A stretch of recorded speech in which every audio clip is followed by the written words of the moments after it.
Hi, everybody. I'm Jennifer Tryon, and this is the Heatwave quilt. And that's what we're going to be making today. This is a very beginner-friendly. If you're more of an advanced quilter, you're going to whip this up in no time. Even beginners are going to, put this together quickly. We've got this sort of beautiful gradient of color, and you can whip this quilt up in a weekend, which is perfect for sort of a summer project. And especially a quilt that you'll maybe only bring out seasonally. Oftentimes we don't want to spend, a year making a quilt that's only going to be pulled out just for the summer months. So I love this quilt. It's a great way to use up solids. You could make a scrappy version too. All different scrappy yellows would look very cool in here. But it's just big blocks in sort of a gradient of color. So I'm going to take you through how to put this together from start to finish, including if you decide to long arm this. We're going to do a bit of quilting on the machine. I'm also going to show you what the long arm can do on this quilt. Of course, if you don't have a long arm, not to worry, maybe you'll just find it fun to watch the long arming process. Or maybe you'll want to send it to us and get that design put on your Heatwave quilt. I'm also going to show you how you can quilt this yourself on your own machine, so not to worry.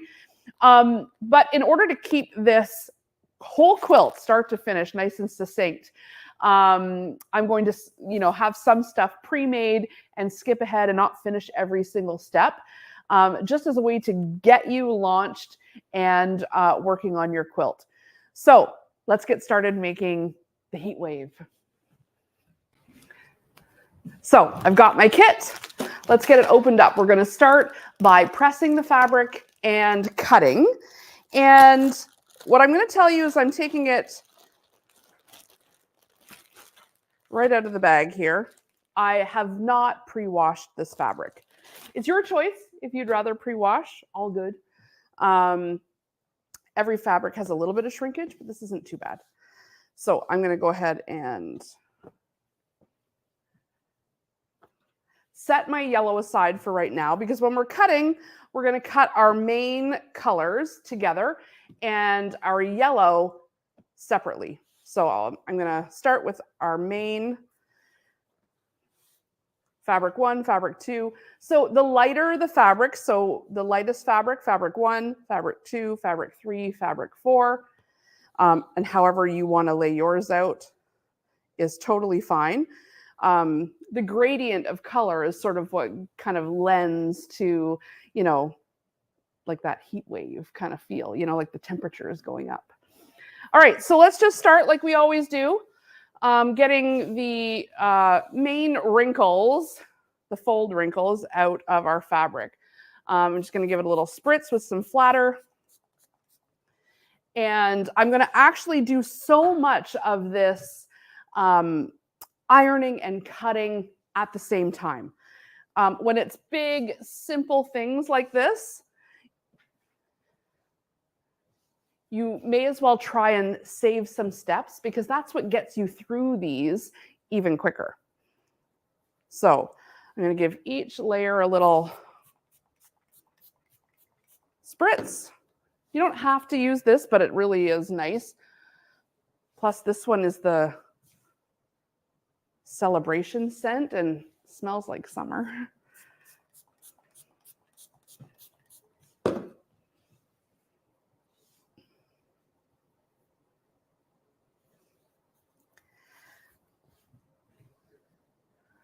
So I'm lining it all up.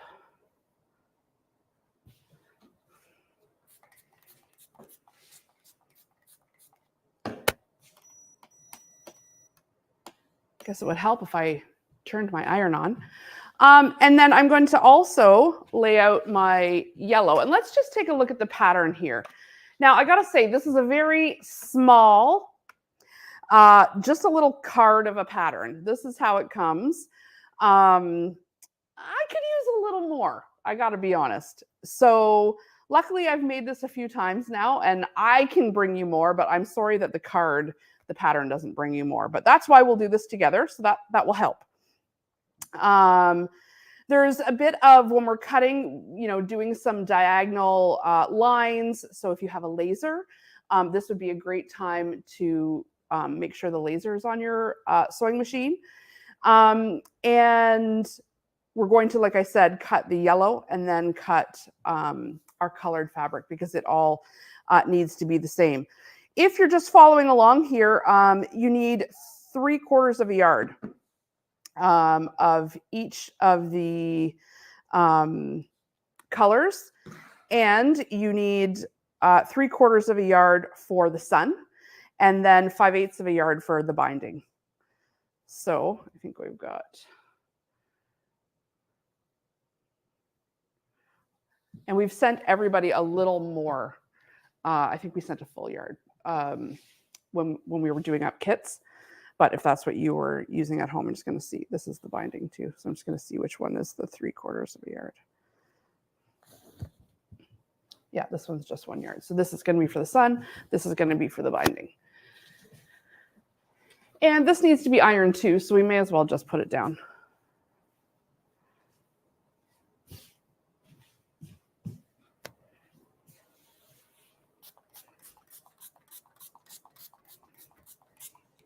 All right, let's give this a good pressing.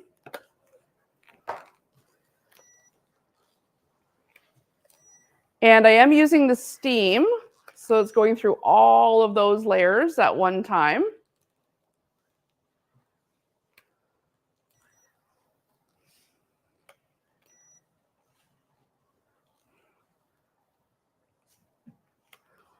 Best iron ever.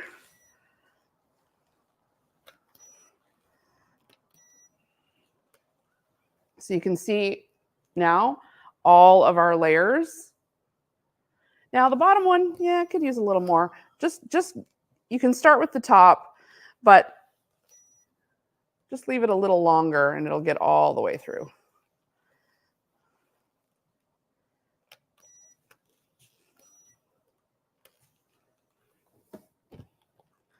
Or you could take it all and give it a flip.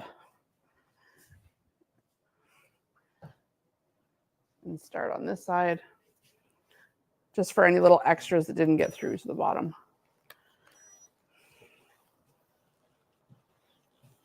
I'm all for shortcuts that work and save time and shortcuts that don't cut corners are the key. Because while we want to save time, we don't necessarily want things to not turn out. We want to be doing it all justice. So, all right, bottom part here.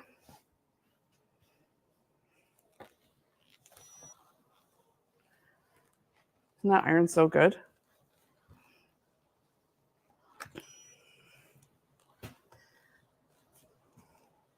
This is the Maven by Reliable. So you can find it on homemade.ca. It's the iron I use the most.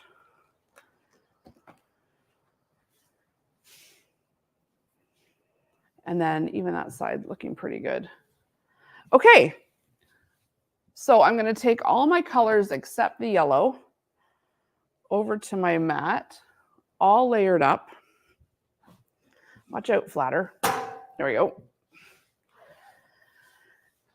And because all of these are the same in each section, we can cut them at the same time. That saves a lot of time.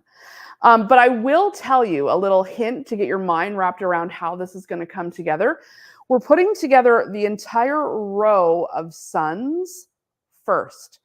And then we'll be putting together, sewing these together, sewing these together, sewing these together, and then putting the sides on. So this is going to act eventually as one long sun strip. And then this is going to be one long strip, and this is going to be one long strip, and then they will come together. So if you have that in your mind as you're building this quilt, it's going to help, because we kind of look at it like in this linear way, but really when you were assembling it, it's going to go vertically, not horizontally. So keep that in mind. Okay, so we'll keep the pattern close by here. So it actually does start in the pattern with the yellow, so maybe I should do that first. So we're going in order in the pattern. So I'll set these over on the ironing board and bring the yellow over.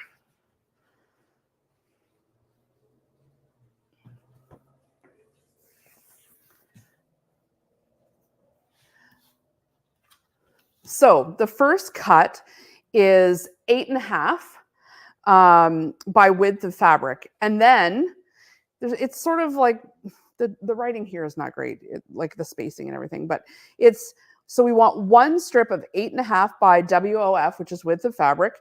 And then we want 3 8.5 by 8.5 inch squares and 2 8.5 by 4.5 inch squares.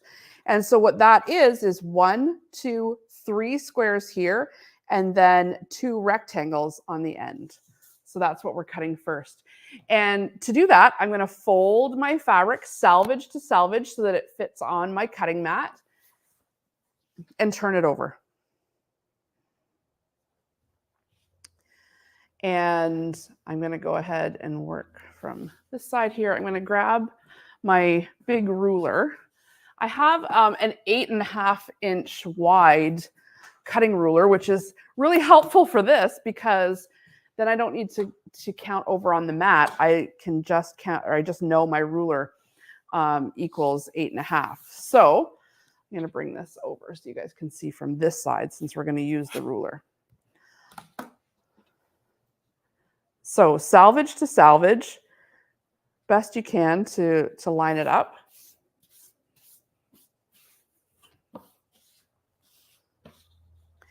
And of course, we want to start with a fresh edge.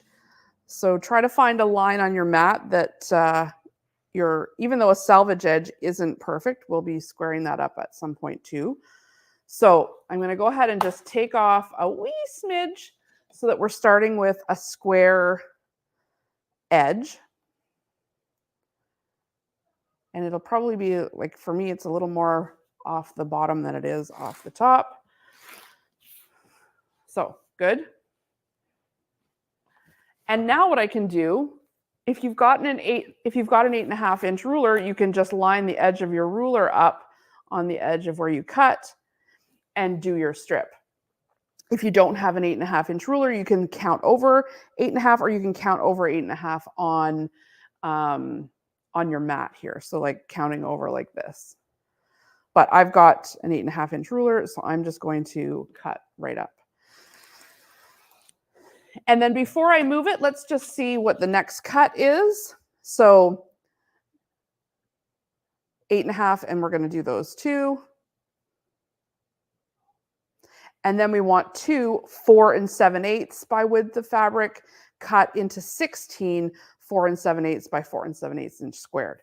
So you can go ahead and measure over 4 7/8 right away while this is lined up. I'll move this. So to do that, I'm going to find 4 7/8 on my ruler. 1, 2, 3, 4. And 7/8 is, Jason, maybe you could zoom in as much as you can on the overhead. Because if you're, yeah, let's see if we can, we'll try to focus in there. Yeah, okay, so 7/8 is this mark right here. Because this is, I know this maybe for some seems like simple math, but for many of us, that just escapes us. So 4 7/8 is actually this mark right here. I'm going to bring it over so you can see it totally on the camera. So there's our straight piece. And now we've got one square, 2, go lower.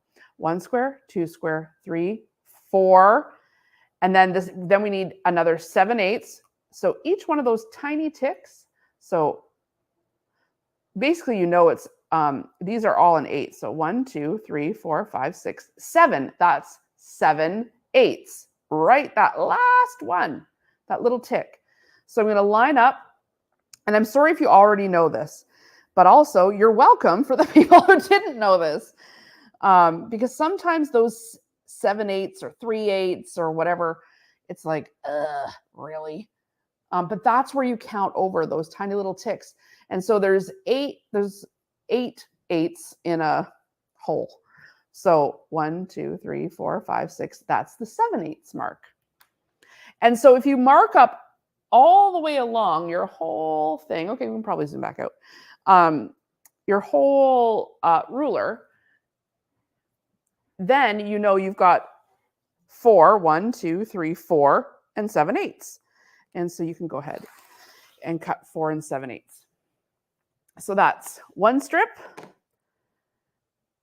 And then we need 3 inches. So we can move this over and go 3 inches. So we're on this step here now, like the final. We need one strip, 3 inches by width of fabric. So 1, 2, 3 on my ruler. And as long as it's showing 3 all the way up and down, then we can go ahead and cut that. And you've got quite a bit left here. So if you miscut in some way or you need a little more, you're good. All right, I'll set these over. I'm going to go back up to step 1, which was the 8.5 by 8.5. We need 3 squares of 8.5 by 8.5.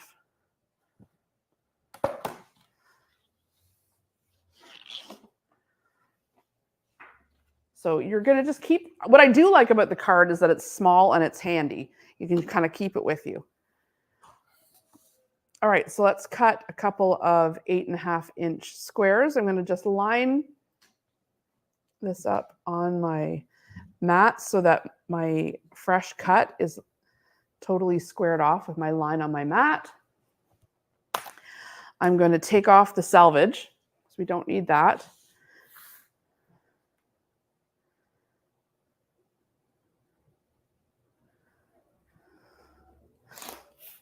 Okay. And now I'm going to just use my ruler to go over 8.5.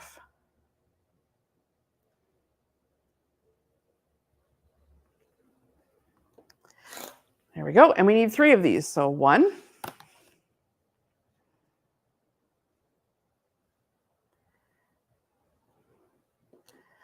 2,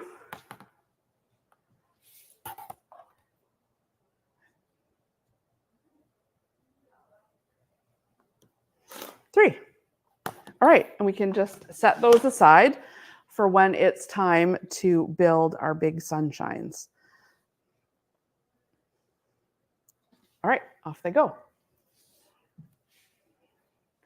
And then out of that same strip, 8.5, we need some 4.5-inch pieces.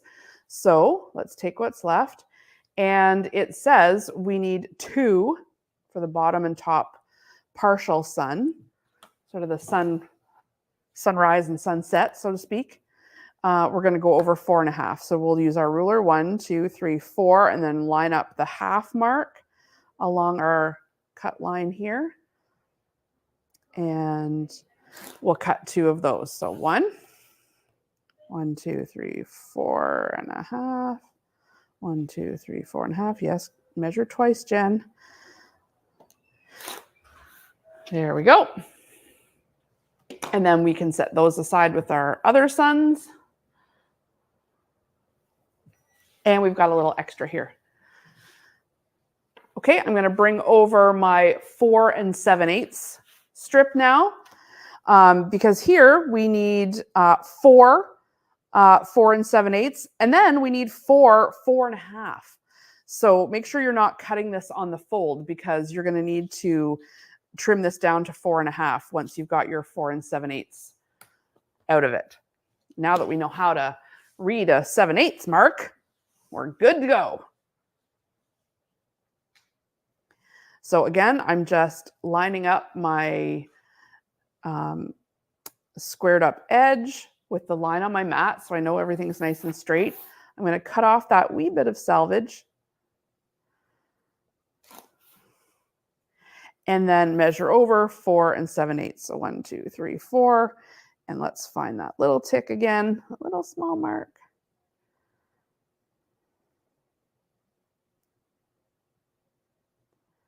And 7/8, 7/8. There we go. 1, 1, 2, 3, 4. 1, 2, 3, 4, and 7/8. You get better at finding it as you go.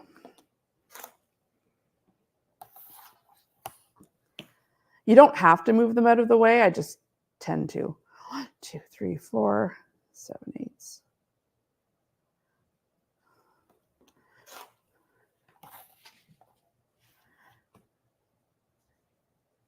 1, 2, 3, 4, and 7/8.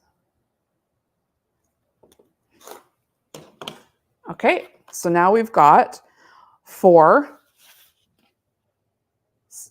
and 7/8 squares. All right, I'm going to set them with the rest of my yellow. And now the rest of this strip, I'm going to turn around. It'll fit on my mat. I have a 36-inch mat. Or sorry, I have a 24-inch long mat by 36. So this is just enough. I'm going to line up that edge. It should be square on both sides still. And I want to subcut this into a 4.5-inch strip. So we're just taking off a smidge.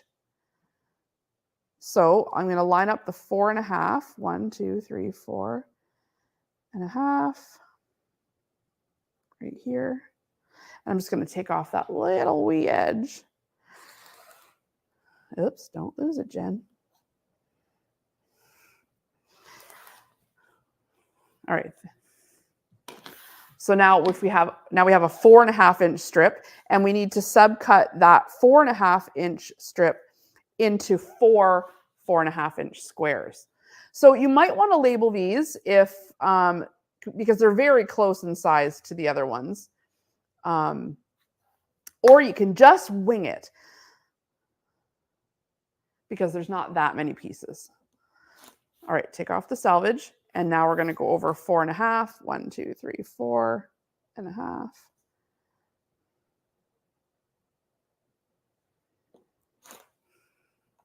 One.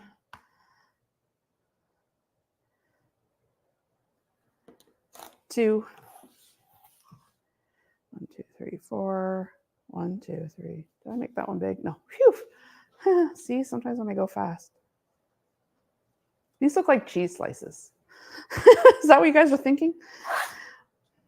That's what I was thinking. 1, 2, 3, 4.5. Yum, grilled cheese. 3 grilled cheese. And 1, 2, 3, 4.5. All right, 4.5 cheese slices. That's what we've got here. All right, I'm going to just set those. And I'm going to be careful not to pile them on my other stack here because, you know, they're very, very similar in size. So set those aside. We have a wee bit of extra. And now I can take my final strip and I'm going to cut 3.5, or sorry, not 3.5, 3 by 3 squares. So it's already a 3-inch strip. So let's cut.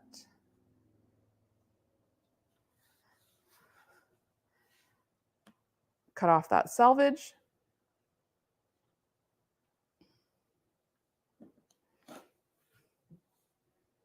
And then just 3 inches, 1, 2, 3. And yeah, 4, we need 4 of them. So 1. 1, 2, 3.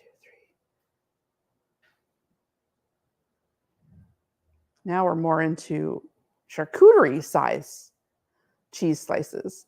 Okay, stop talking about cheese and measure 3. 1, 2, 3. There we go.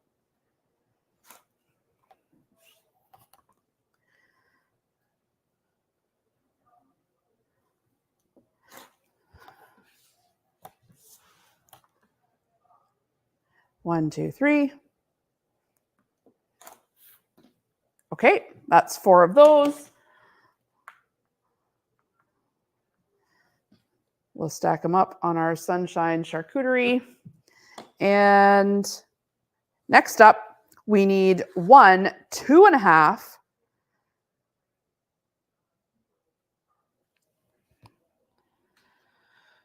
Oh gosh, what am I doing here? Yellow. Okay, you guys, I've just gone ahead and cut the background pieces.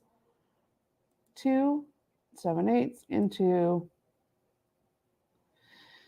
Okay, I've totally cut this wrong. Stick with me here. Stick with me here. I was reading, you guys are probably shouting this out in the chat. I was reading the last 2 steps of the background fabric when I should have been reading the yellow. So what I need is 2. No wonder I have so much left over. Okay. Sorry, guys. All right. So the yellow, we've got our squares. We've got 2 4 7/8. So I've got 4 of these into 16. I actually need 16 of these squares. And I literally need 0 of these squares. So, well, frig. Okay, I'm going to set those over there. Luckily, I have extra fabric. No big deal. So I'm going to go ahead and cut another, well, I only have 4. So I need 12 more 4 7/8 by 4 7/8. And then you can literally stop cutting the yellow. You don't need this 3-inch strip. You don't need the 4.5 by 4.5. These are all instructions that you should be cutting the background fabric with. So now I have this nice headband, and that's how we're going to deal with that mistake. Okay, moving on. All good. So another 4, another 12 4 7/8 squares. That's what you'll do. I'll leave it for now because I've already got them cut over there. I was just like, see, maybe what we should do is scratch off when we're finished, like one part, because this is all very close together. See what I mean by this card being kind of annoying? All right, so once you've got that, let's just scratch it right off so we know that we've already done it. Okay, I'm going to set my yellow aside, the extra, and I've got my sunshine pieces. Remember, what you really need is 16 of these squares, 2 of these, and 3 of these. I wondered why I was cutting so much yellow. I'm like, sorry, guys. Forgive me. All right, those are going aside. And I'm going to bring in my colors, as if anyone is going to believe anything I say from now on, but it's all good. It happens. It happens to me all the time. I'm sure it happens to you too. Okay, I'm going to bring in my colors, and this is where I guess it gets a little dicey when you're going to cut it all at once and potentially make a mistake. But we have sent you a little more just in case. And this time I'm going to talk less about cheese and pay more attention to the actual instructions.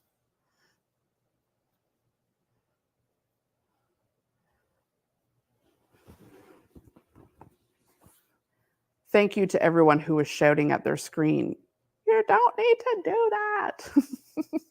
I heard you in my soul. All right, I'm just trying to line up best I can all of my 4 fabrics here. It doesn't have to be perfect because we are going to square them up, but we do want it to try to be as lined up as possible so that we aren't inadvertently wasting, so that if we have an incident, as one does,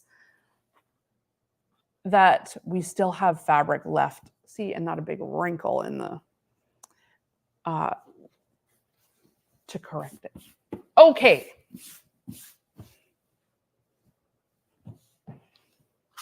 First up, from the background, we need 1 18.5-inch strip by the width of fabric. So that's huge, very big. So I'm going to go ahead and I'm going to fold this in half. This is a very thick stack here. So you're going to use your muscles and hopefully a new cutting blade, because that'll help, so that this fits on your mat.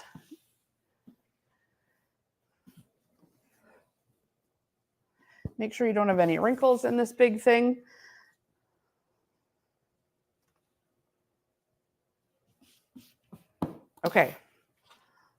So in this case, I am going to use my mat this time, and I am going to take off just a smidge. Pull it over. I'm pulling it over past my, and just make sure you're catching all of your layers, that there isn't one layer in here that's way, way over. Like, see this one? It's quite a bit, this one's quite a bit further over. So I can try to pull it up.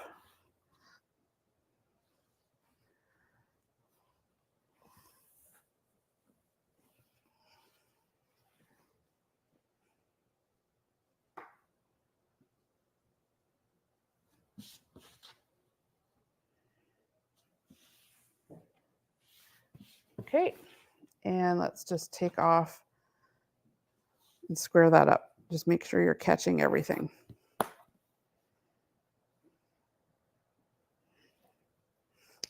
And lots of muscle here, but you can easily go through all of those layers. You just have to push down a little harder. And then that way, everything's nice and squared up. And so now we can go ahead and measure over 18 and a half. And this is big, okay? So 1, 2, 3, 4, 5, 6, 10, 11, 12, 13, 14, 15, 16, 17, 18 and a half. Could have just used the numbers on my mat, but for some reason I like counting out loud. So 18 and a half. And there we go. And now that is a big cut. So let's see. 18 and a half by width of fabric. And this is going to turn into 18 and a half by 31. We need one of each. And 18 and a half by 11. So basically we're cutting the end here and the end here. So I can open this up now in the middle. And I'll put my extra just aside, like on the ironing board or whatever. And square up the end. I'm going to run that sharp or nice square edge along my mat line. And I'm going to take off the selvage.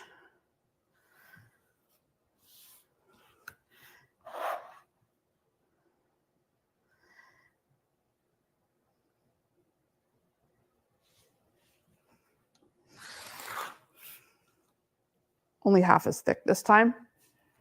Okay. And so now we're going to measure over 31.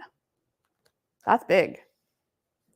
So 1, 2, 3, 4, 5, 6, 7, 8, 9, 11, 12, 13, 14, 15, 16, 17, 18, 19, 20, 21, 22, 24, 25, 26, 27, 28, 29, 30, 31.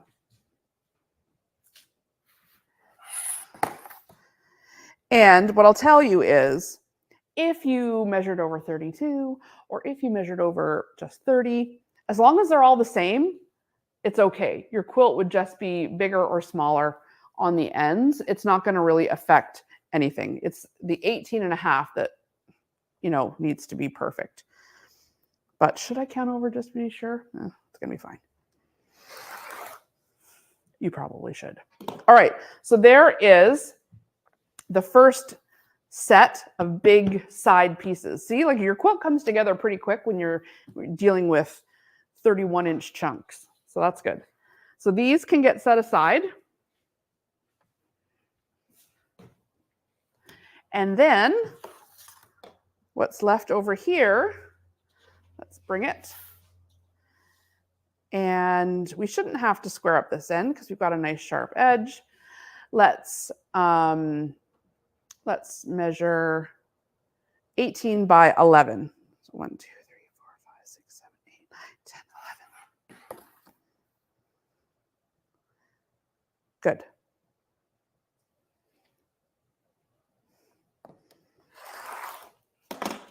And with that cut, you have got all of those cut.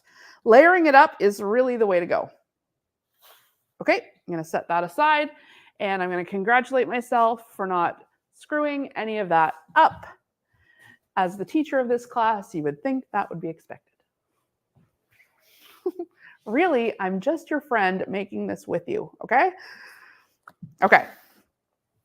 So now with what's left, now we can do all of that cutting that we already practiced doing on the yellow. Hopefully you didn't do it, just me. So next up, we've got the 4 7/8 by width of fabric. So I'm going to go ahead and use my edge that I've already got cut here. And now that we know what 4 7/8 is, it's going to be easy. So 1, 2, 3, 4, and then give me 7/8.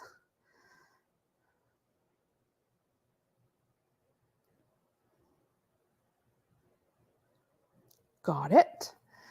And slice. Nice and thick, lots of muscle there. So this is the extra. Set that over. And then remember, we need from the 4 7/8, we need to also, so we need 4 7/8, and then 4.5. But while we're at this part, I'll just set that over and let's do a 3-inch strip. Remember what we did in the yellow, the 3-inch strip. 1, 2, 3.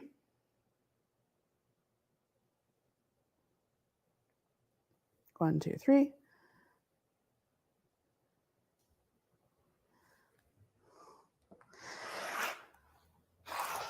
There we go. We have a little extra here. Make a little cute, scrappy banner. That'd be nice. Or little pillow tassels. Oh, that'd be cute. Okay, concentrate. And then we are going to subcut this afterwards. Okay, so let's go back to the 4 7/8. And remember, I'm not going to cut this on the fold because we do need to cut a 4.5-inch strip afterwards. So I don't want to inadvertently leave myself without enough length. So I'm opening it back up. This sort of like method of pulling your fabric down just when you need a little smidge. That's my technique. All right, we're cutting off the selvage, lining it up with our line on our mat here.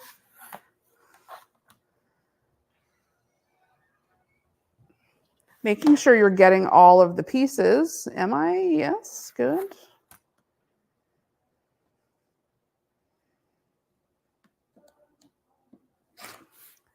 Okay, and now we're measuring over 4 7/8.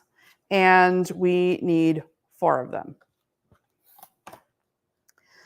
So 1, 2, 3, 4, and 7/8. Anybody got a little deja vu here? 1, 2, 3, 4, and 7/8.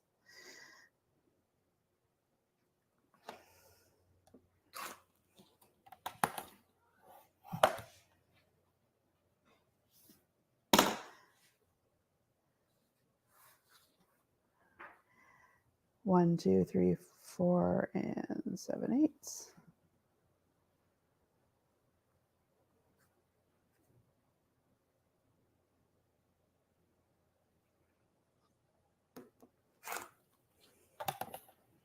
Okay. And one more. 1, 2, 3, 4, and 7/8. 1, 2, 3, 4.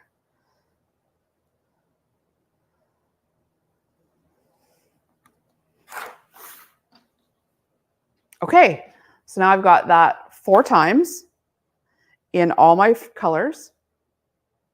And I'm going to just set that aside. And then I'm going to bring over the rest, because once I've got that, I need to subcut it into a 4.5-inch strip. So I can turn it around.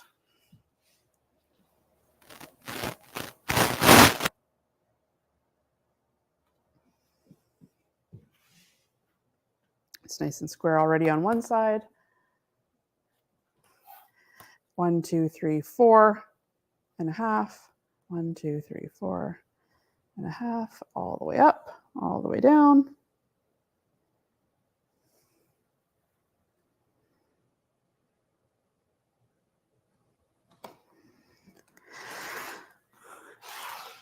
Take Take off that little smidge.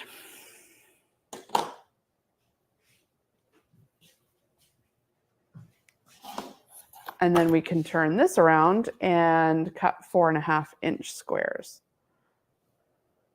And we need 4 of them.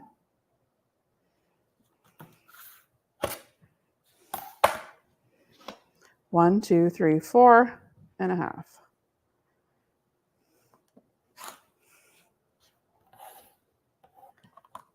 One, 2, 3, 4.5.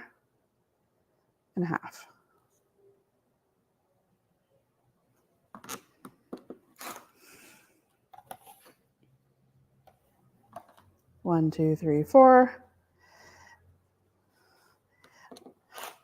Almost there. 1, 2, 3, 4.5. There we go. We have a little extra. So we've got our 4.5. We've got our 4 7/8. A little extra. Okay. I'm going to keep those kind of separated because they look the same but are a smidge different. Let's bring over our 3.5 strips by width of fabric. I'm opening this up. Trying to make sure the fabric's still all together. Find a straight line for it to balance on my mat. And take off the selvage.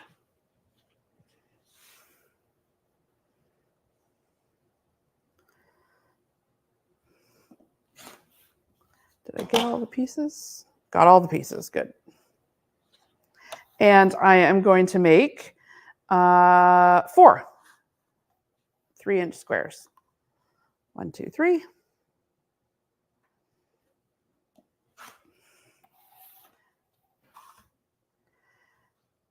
1, 2, 3.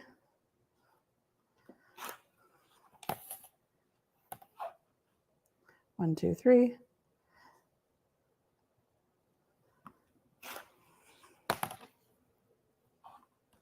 1, 2, 3.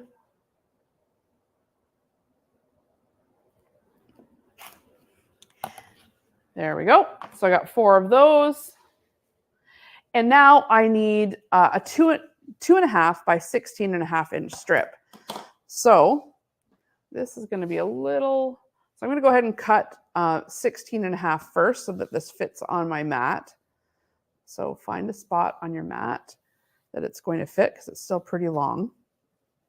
Shouldn't need to square anything up because it's already been freshly cut. Just make sure your pieces are all still stacked. On this end, it's feeling a little not stacked. There we go.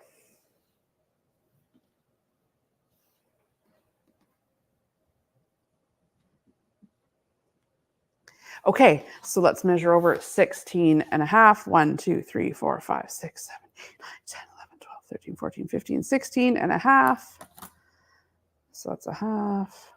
Good. I'm going to count back just in case. Half, 1, 2, 3, 4, 5, 6, 7, 8, 9, 10, 11, 12, 13, 14, 15. So yes. But I forget. 1, 2, 3, 4, 5, 6. 1, 2, 3, 4, 5, 6, 7, 8, 9, 10, 12, 13, 14, 15, 16.5. Got it. See, you should remember the number that you land on. Then you don't have to do it 10 times. All right. Set the extra aside. And now remember, this actually needs to be 2.5-inch strip, but we just, so that it would fit on our mat, kind of did our cutting backwards.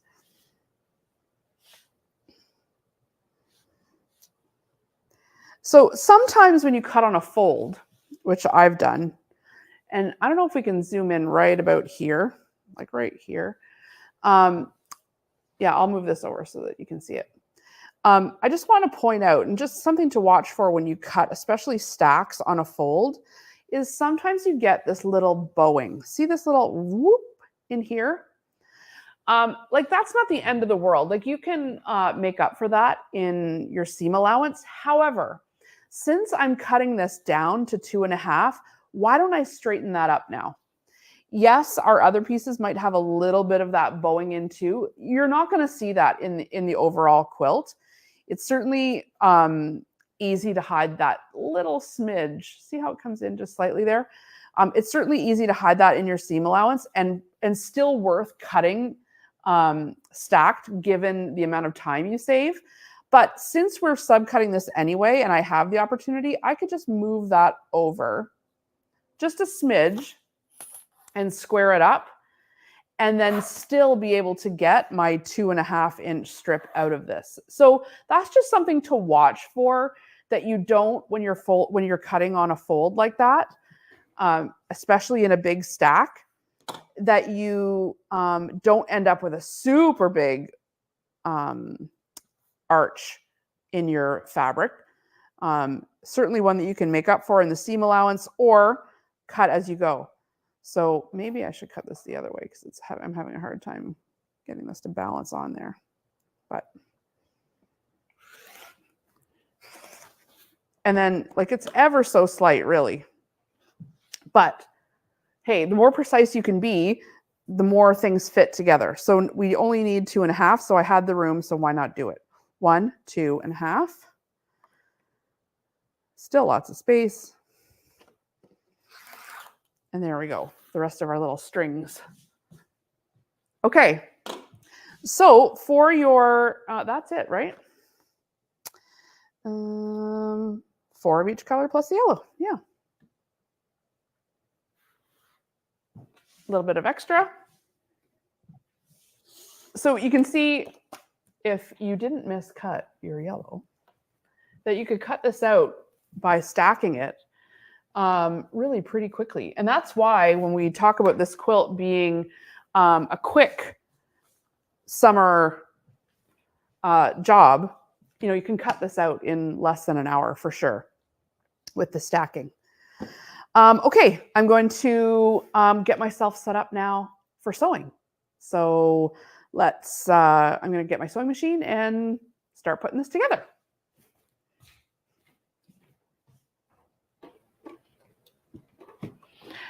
Okay, I've got the Janome 6700P here. Love this machine. Total workhorse. Some computerization, not total computerization.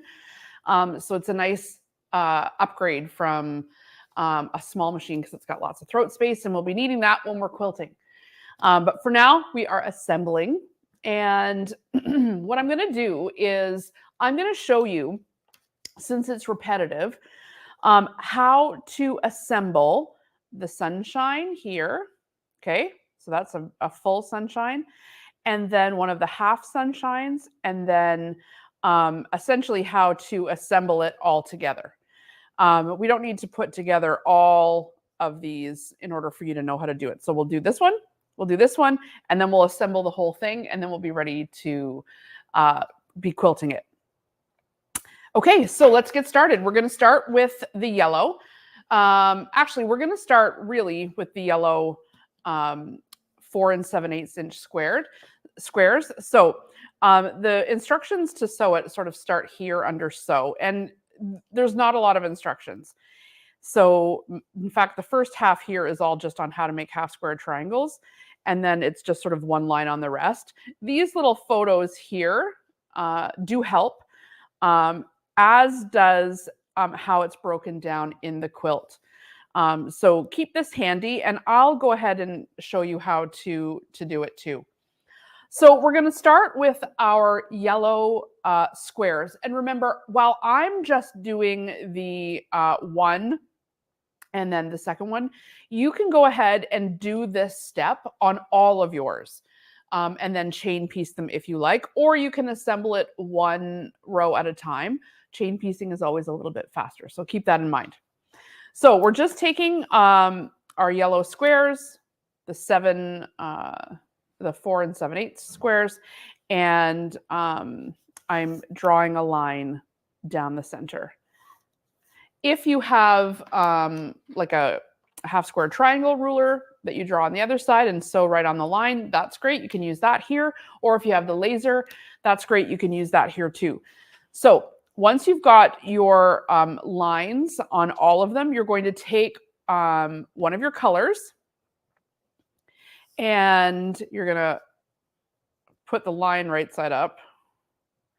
And you're going to, basically we're making half square triangles because we're going to sew on either side of the line. So I'm going to take each one of my pink color here. And you might have pink, you might have purple. It doesn't matter. They're all made the same way. And you're essentially going to make 8 half square triangles from these 4 squares because they'll end up getting cut in half. So we're going to go ahead and sew a 1/4 inch on either side of that pencil line. So I'm going to do it all at once here. Make sure that everything is staying nice and lined up.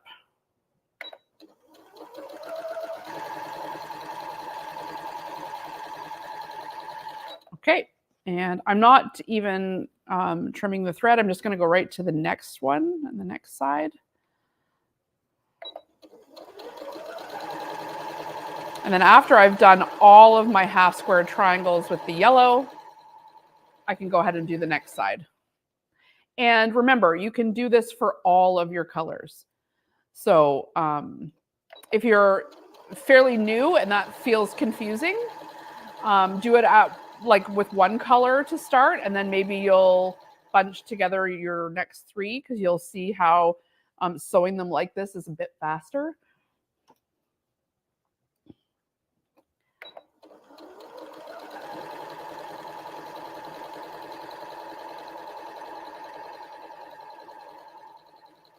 Okay. And now I can just take this whole chain. You can snip it if you want, or go ahead and try just bringing it to your machine, not even cutting the thread. And let's try sewing just this chain. This is another little time saver. But once you get to about this point, you have to make sure that you're lining up, because you want to bring the next one in and make sure that it's still a 1/4 inch away from the line. So you do have to stop and adjust, but it does save you the step of having to trim. So see how this one's flipped? So make sure, and then we're still a 1/4 inch away. I'm using the HP foot here, which is that perfect scant 1/4 inch that Janome has on some of its machines, or that you can get for some of the Janome machines, depending on what you've got. You can let us know if this is something you would like to add to your machine. Maybe it'll, maybe you can get it as an accessory without having to upgrade machines, or maybe you're ready for some of the more high-end features. Okay, so now we've got a chain and it's sewn on both sides. And we can go ahead, and I guess it would help if I had my little snips. So you can snip in between.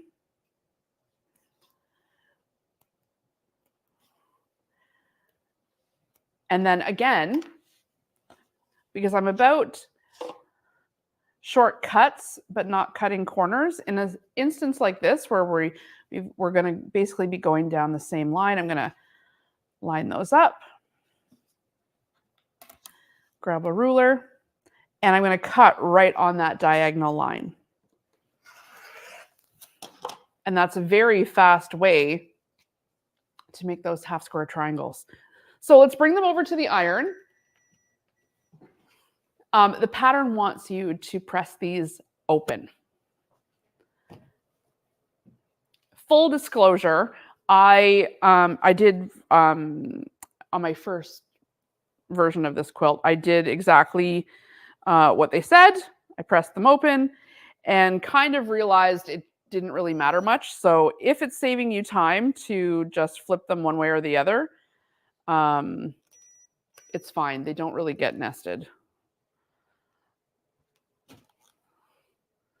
So we're going to press all of these open here.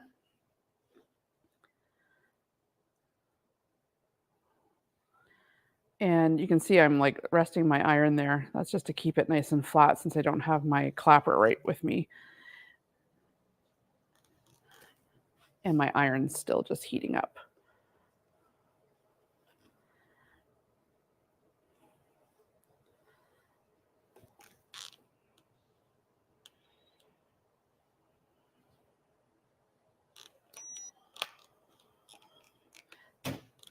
but I don't mind leaving the iron on them while I open up the next one.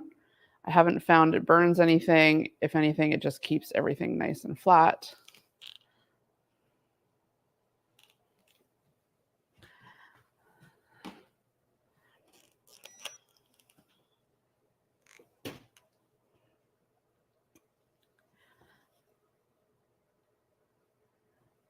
And now on the pattern, it doesn't say to trim these to 4 7/8 or anything like that. So I've left them alone. And everything seems to fit together pretty well. Because I'm using that HP foot and it's a scant 1/4 inch, I did have a little bit of, like, my half square triangles in some spots were a little bigger than they needed to be. But that's okay. In the end, you can trim away anything that's a little larger, but don't go and trim these to any one size because you want it to all come together. And having a little bit too much is okay sometimes. All right. We got these pressed open. And pressing open, it's not the faster way, but it does keep things lying nice and flat. There we go. So bring these over, and depending on how they're sewn, you may be able to stack these again and do a little trimming of the dog ears, the little ends right here and here. Those need to get trimmed off. And so if I stack 4 and sometimes a little thicker ruler,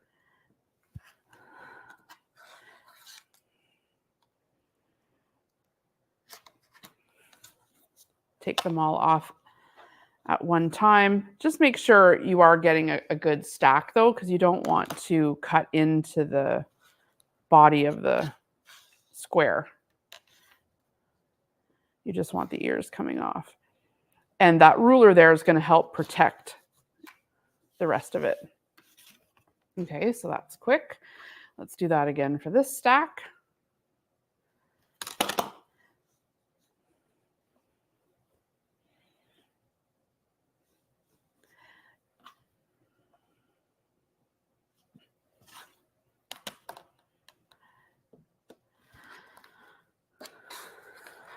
This is why sometimes tuning in, and even if you're an experienced quilter, you just pick up like tips and tricks from watching other people make something that seems pretty simple or straightforward. There's always stuff to learn and pick up and realize that you could save a little time or effort. Okay, off they go to be swept up at a future date. They'll live somewhere down here for a little while. Okay, so I've got my half square triangles ready to go. Let's just set them aside for a moment and come back to our pattern here. Because what we need to do next is assemble the sun. And we're going to take our sun center, which is the 8.5 by 8.5 inch piece. And this is where things, when you're doing many at once, get a wee bit confusing. Because you'll notice that there's one color on the top of the sun and then one color on the bottom. So you want to make sure that you're going in the order that you want yours to be in. So the gradient of color in this case, so it's from lightest to darkest. So in this case, I'm actually going to be going from orange to pink. So I'm going to pick up my little orange squares, or sorry, my little pink squares and my little orange squares. And we're going to be putting some on the top and some on the bottom. So in this instance, I would make sure, like, chain piecing is good, but also making sure you're lining up the 3 correct colors, because you're splitting your 4 3-inch squares into 2 sun blocks. So you could go ahead and put 2 over here, and then 2 over there. So I've got 2 orange and 2 pink. And so you could organize them that way. Otherwise, this is a little confusing. Well, it's straightforward once you know, but it's easy to mess up. So on the top of this one, for me, the pink or the orange is the red here, and the pink is the purple. That's the colorway I'm sewing together right now. And I'm doing these last 2. These top 2 I've already got done just for time's sake for us. So I'm going to do these last 2. So this one's orange and this one's pink for me. So I'm going to put the orange at the top, and you're going to go ahead and draw on all of your little 3-inch squares, just like we did with the half square triangles, lines down the center, okay, on all of your 3-inch squares. So you can go ahead and do that, and then we'll start our suns once you've got them all together, or once you've got them all drawn on. And once you do, you're going to take your top color. So for me, right now, that's the orange is going to be the top color. And that diagonal line should be up here, coming this way, essentially so that when it folds over, it can kind of makes the center of the sun look a little more circular. So I'm going to go ahead and sew directly on that line, not a 1/4 inch away from it, but directly on that line.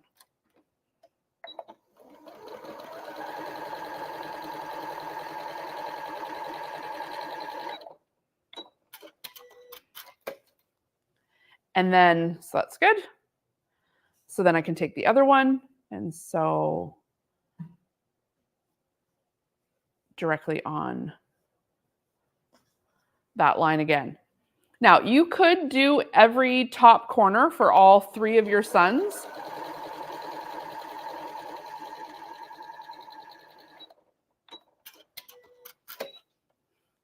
This way it's just a little less confusing. And then your bottom color. So this time the top of the diagonal is going this way and coming down.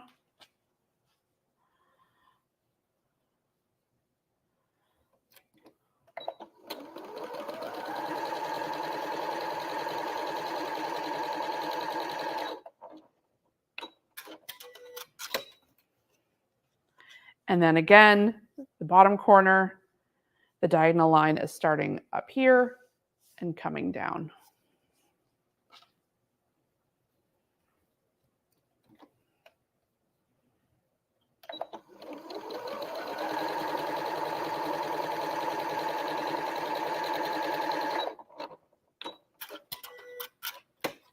Okay.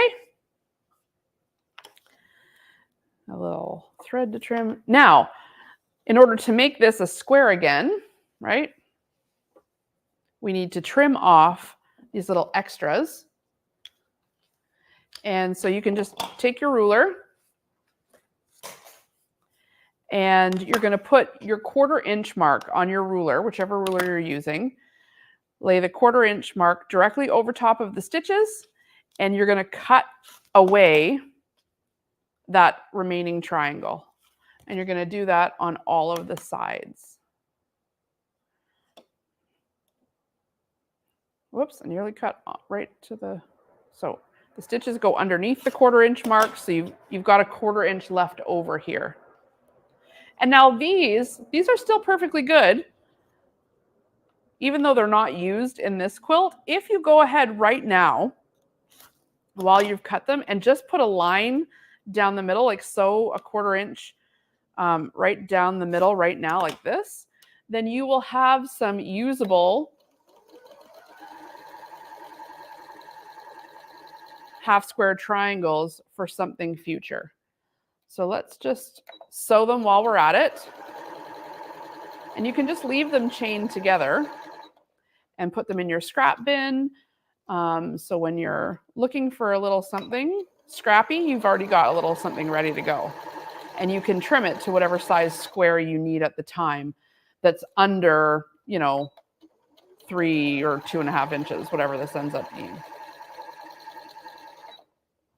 So then we just end up with a little chain in all of the colors of the different half square triangles.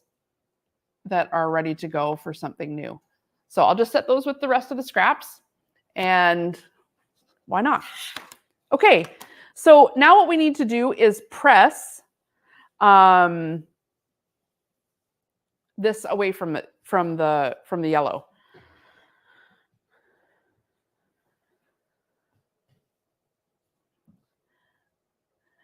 It does say to press these seams open? I think it marks. It does say to press the seams open, but I think they just say that for every. There's not really an advantage to pressing it open, but we'll do what it says. I just find it takes a little longer. But when you're not nesting it, pressing open does keep everything nice and flat.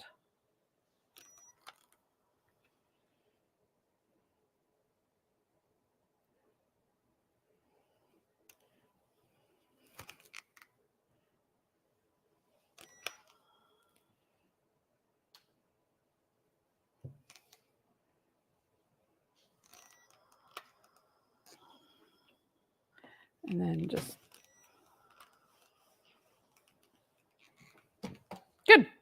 So really this should measure 8.5 by 8.5. Like we should have just replaced the corners. So you can go ahead and give it a check and see how well you did. 1, 2, 3, 4, 5, 6. 1, 2, 3, 4, 5, 6, 7, 8.5. I'm a little wobbly on this half here, I gotta say. But it can be made up for in the seam allowance. It kind of curves in a little. That's just bad sewing. But I'm not going to sweat it. It's still going to be great, even if it is a little here and there. Doesn't matter. Keep going. Okay, so once you've got your sun center, and it should go like this because I have orange up top and pink on the bottom, we also need to make the bottom part of the sun. So sort of this part right here, or right here. And so we're going to take the matching color. So just keep an eye on your grid, on your pattern here, on which one comes next. So in this case, we'll be making it with the pink because we're finishing at the bottom. So I'm going to go ahead and just do the same step on this piece as well.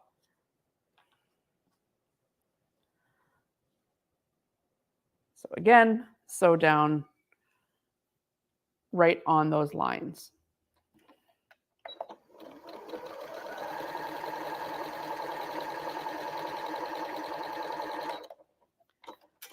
Did I lose it here? Yep, there we go.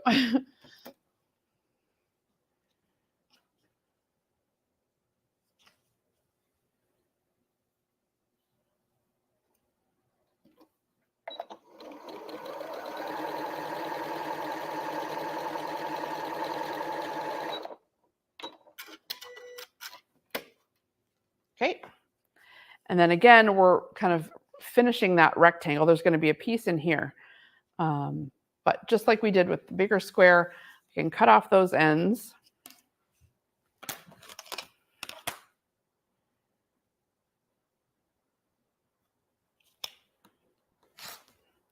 We've got a few other pieces we can sew there to add to our extras pile. Let's just do it while we're at it.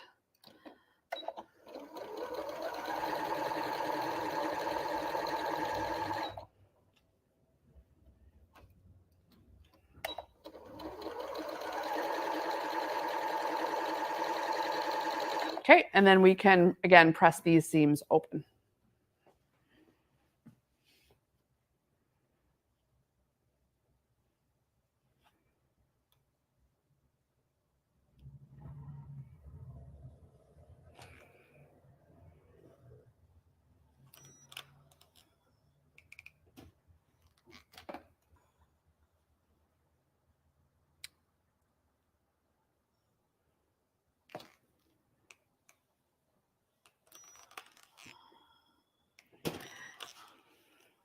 Okay.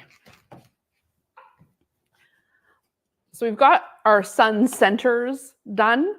But basically what we want to do now is complete it with the sun rays. So I'll set my bottom sun over for right now. And this is where we kind of need to concentrate a bit because we need to build a strip up here and, you know, the sides out because we've just got the sun center done.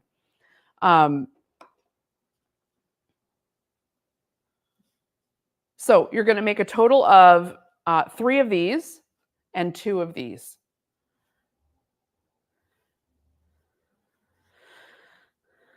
So let's take our 4.5-inch background squares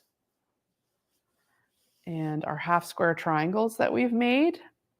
And let's start laying some things out.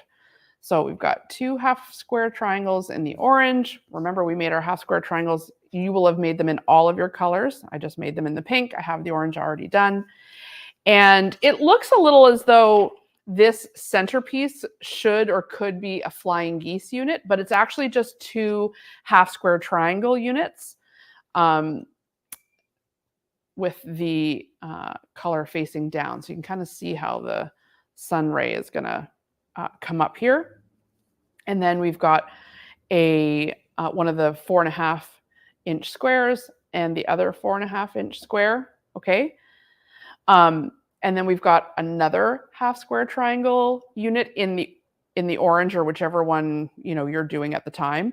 And you're going to make sure that it's facing down so that you're getting this like sun ray happening here. Make sure you guys can see it okay. I'll do it on this side too. Want that yellow facing up, and you can kind of see our sun coming together. Nothing's been sewn together yet. We still need another block here, so let's just move this up. I'll push the machine over just slightly so that I can get this all in the shot for you. Here we go.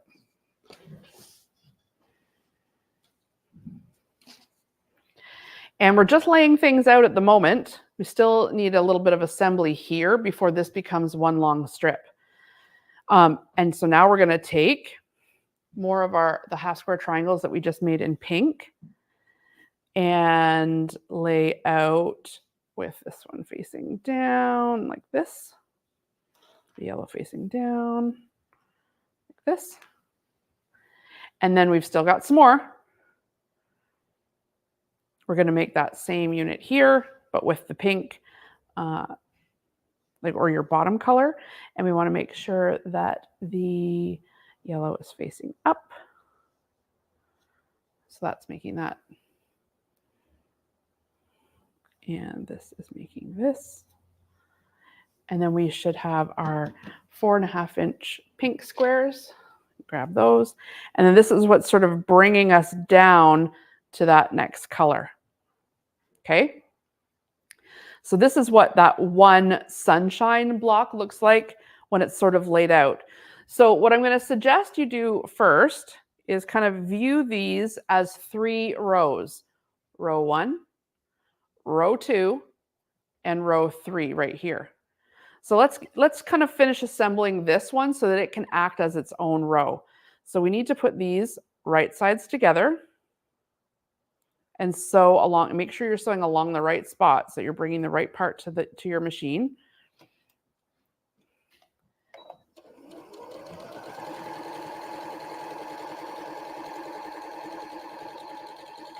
And same with right here.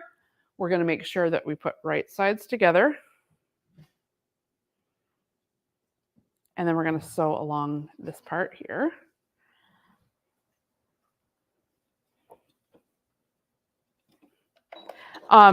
You do need to, or at least I found, laying out the sunblock, especially since one half is one color and one half is another color, I found less confusing. So just make sure you're laying it out. Get rid of that for the scrap pile. And then let's lay this back out again. First, we do need to press open our seams. So I'll bring these to the ironing board.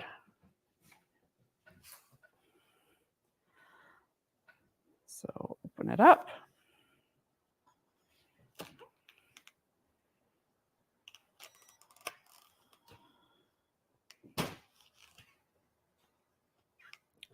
And in a couple of these, I totally sewed these the wrong way. So it's pretty easy to get turned around with all the colors being kind of similar and, you know, trying to match the colors up. So if you have to seam rip, just go ahead and do it and move on. Okay, so now this can start to act like the middle row now that these are the same size as this.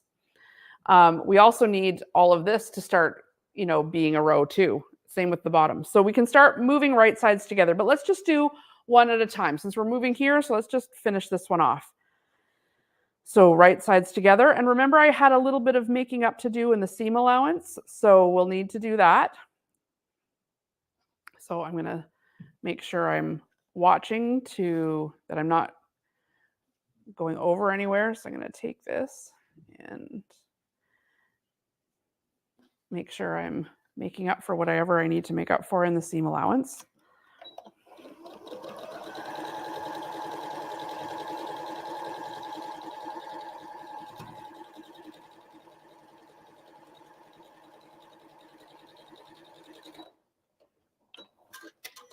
Okay, and then it's one, oh dear, did I do it the wrong way? Could I make up for it and go like this? Yes, phew, I sewed it upside down. Oh, it's still upside down. Crap, see, I told you. All right, let me get the seam ripper. Did I not just say I did this so many times? It's easy to do. Nope, there goes the seam ripper. So just really be careful. It only takes a second to rip it out if you have a sharp seam ripper. Okay, this side, up, this side. Oh God, this way, this way. Whew, I'm sweating. There we go. Now we're gonna go right sides together. 1/4 inch seam.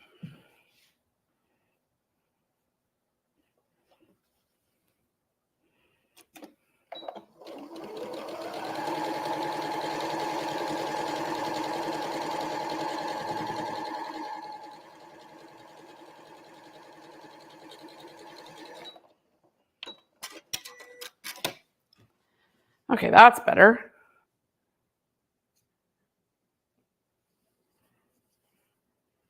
Sometimes when they're all sitting right in front of you, it's like your brain goes like, is it right? Is it not right? So then I'm just going to sew again the other side. I'm just kind of being careful to make sure the seams that I've pressed open stay flat. I don't inadvertently flip them up.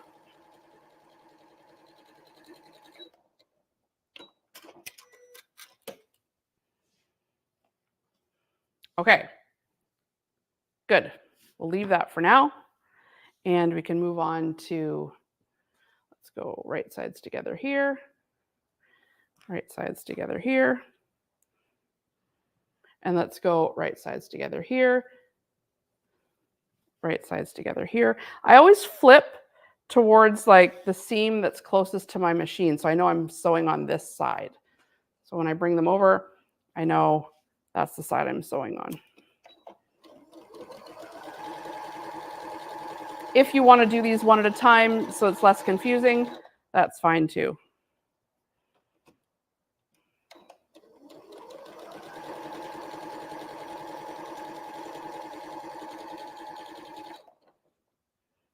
I'm just chain piecing all of these to be quick.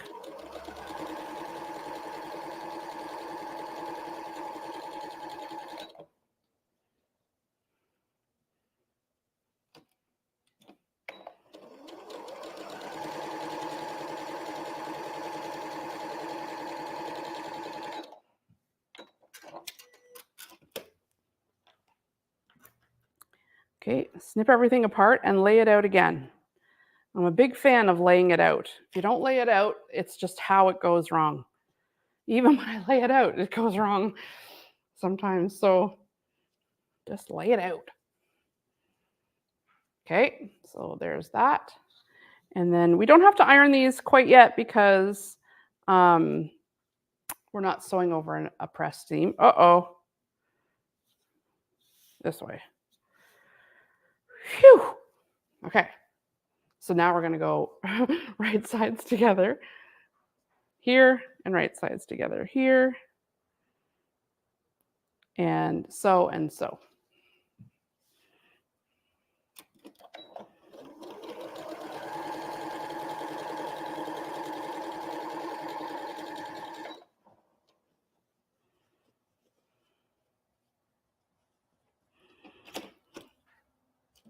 This is looking so fresh and cute. You see that big sun come, kind of start shining. Okay. Lay it out just to make sure. Okay, so now we do need to take this to the iron. Oh, look at that, so nice. We do need to take this to the iron, and we can either, we've got a choice here. You can press the seams open and not worry about nesting, or if you're a big nesting your seams fan, then you can kind of take the time to go inward, outward, inward, so that you can nest your seams and make sure your points are on. So I'm going to do that. So I'm going in here, keeping this, and I'm going to open the center seam or just lay it flat, whichever way it wants to go. It's not, we're not nesting the center one anyway. So there's one going in, and so these ones are going to go out. But again, you can just open them flat if you want.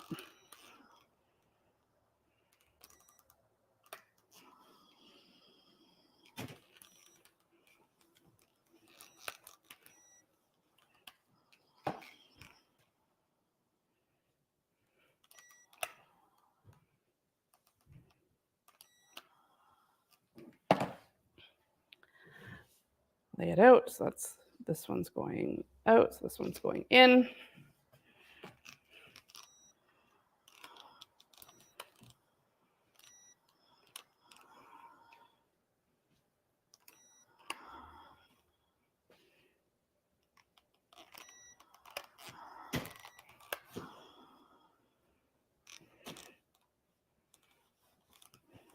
Okay. Again, lay it out. And I'm going to go right sides together. And here is where I'm nesting that seam, just because I want those sun rays to hit right at the right spot. Grab a couple pins.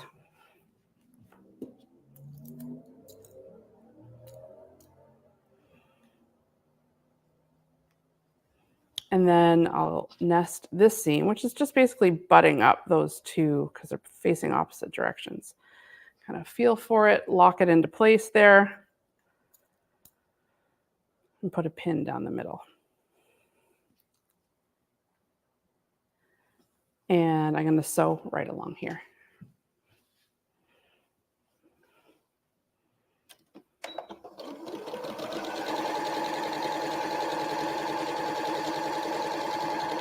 Don't run over your pins. Try to keep your seams flat that have already been pressed.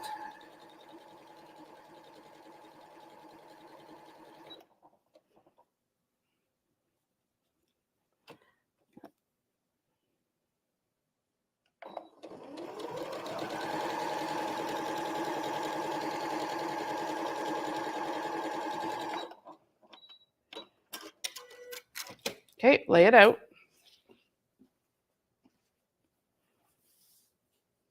See, nesting those, make sure that they're nice and pointy here. All right, we'll do it on this side too. Right sides together. Let's bring the, nest that seam and that seam. There we go.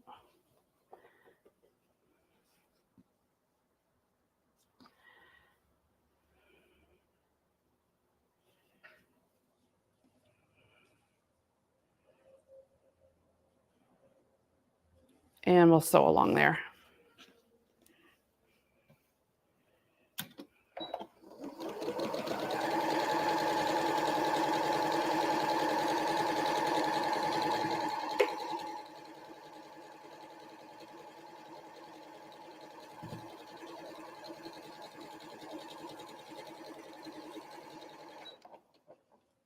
Run over your pins.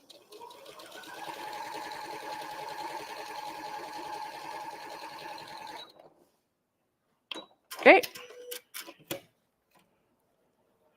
Here comes the sun. Do, do, do, do. Ha, cute, right? I love it. Okay, so let's press our seams. These aren't going to nest, so if you don't want to press them open, you don't have to. If it feels like it would feel better to just press them to the side, who's going to tell? No one. So here you kind of have some choice to do what you like. If it's not working, press them to the side. No big deal.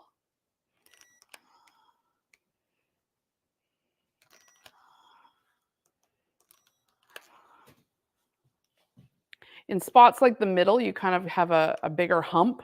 You'll really feel that. So you may want to press towards the middle if that's a little more helpful. Because you can feel that bigger hump at the top of that middle half square triangle there when so many seams are coming together. And then just take a second to make sure everything is lying the way it's supposed to.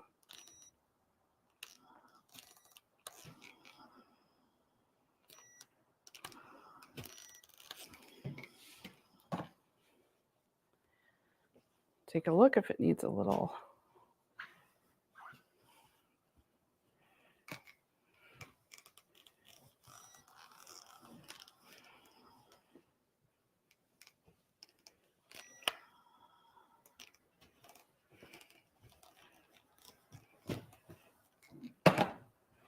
Okay. So what happens now is we need to finish the other sort of half sun unit so that it can, all of our suns can and half suns can be assembled together. So going with the color that's at the bottom of your full sun. So in this case, it's pink. Remember, we already did the little squares here to create the center sun. Now we need to use the rest of those half square triangles because we need to make a sun ray on, like the rays on the top again.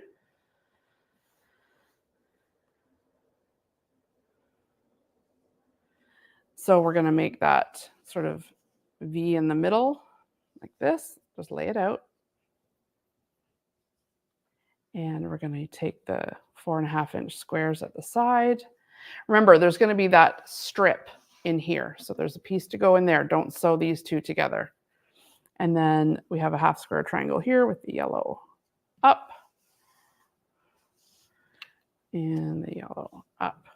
So that's sort of our half sun unit. Once you've made a full sun unit, which is basically just like two halves, but this is a full, you kind of see how this is just like the one half of it. So let's do just what we did with the top one and start going right sides together, right sides together, right sides together. And always folding the way, the direction that's closest to your machine so you know which side to sew on. Or you could put a little pin in the side that you know you want to sew on if you're doing every single one and you want to make sure they don't get switched around. But in this case, I think probably doing the colors one at a time will save you the confusion.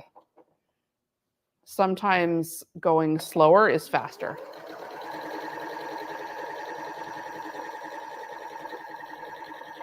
And sometimes going slower is even slower. Depends on the day and the position of the moon, or the sun in this case. Okay. So again, I'll snip and lay these out so you can find your way again. Find your way according to the sun. There's no shortage of these puns and jokes, eh? Sorry, guys. Look, we're doing videos on sewing. We have to keep it entertaining, or otherwise we'll all be asleep. Wait, this is wrong. Hold on. This is supposed to be at the top. There we go. See, keep you on your toes. Got to stay awake. All right, right sides together. And right sides together here. Again, this is the side that's closest to my machine. So that's the side I'm sewing on.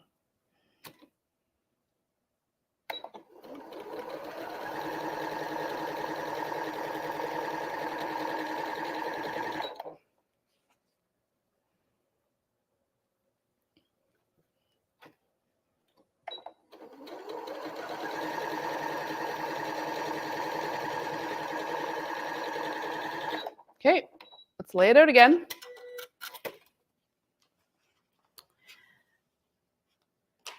Okay.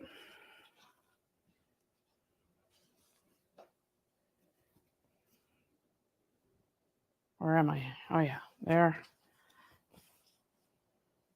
Nope. What's happening? What's happening? Did I do it wrong? This is supposed to be up. This is supposed to be up. This is supposed to be... No, what's going on?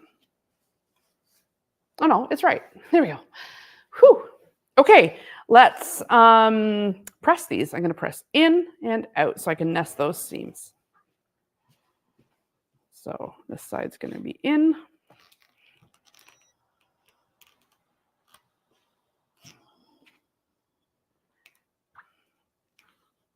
And again, the instructions do not say to do this. I just find it's helpful to nest them so that you get those points right on the money.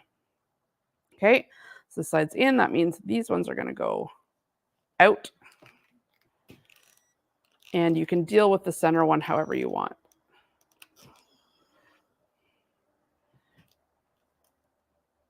Out and, oh yeah, out. It'll become like very apparent if you've gone the wrong way once you try to nest them. So if I put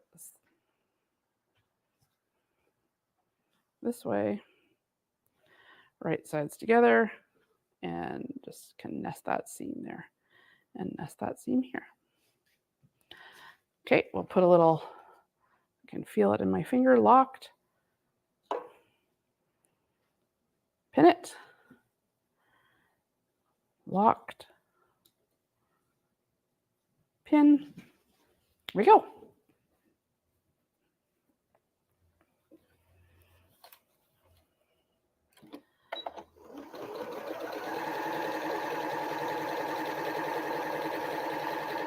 All right, I don't want to roll. I'm rolling over my seam there. Just make sure, presser foot up, take my pin out, keep those seams lying flat.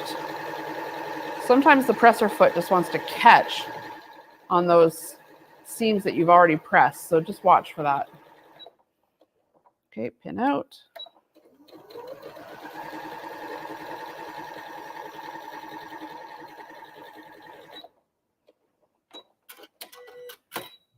Okay.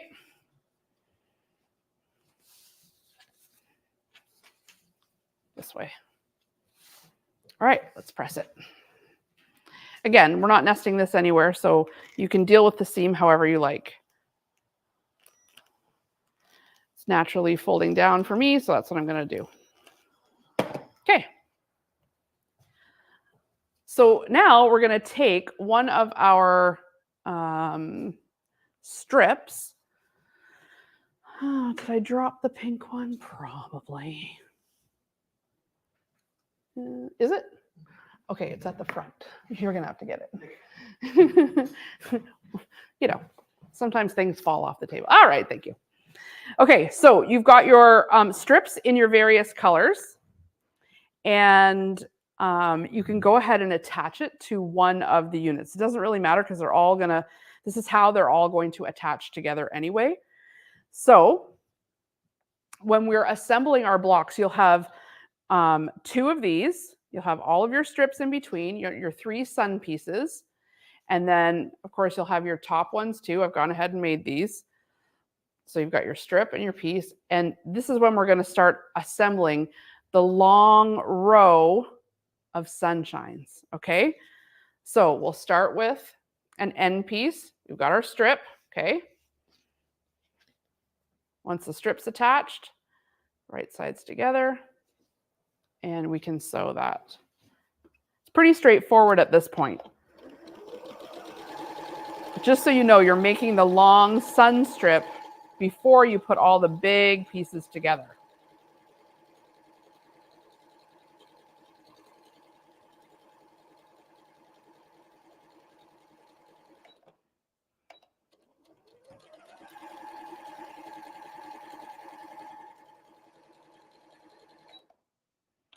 Okay.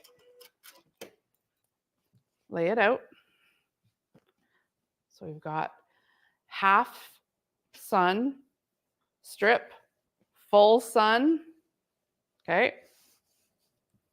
Let's go strip.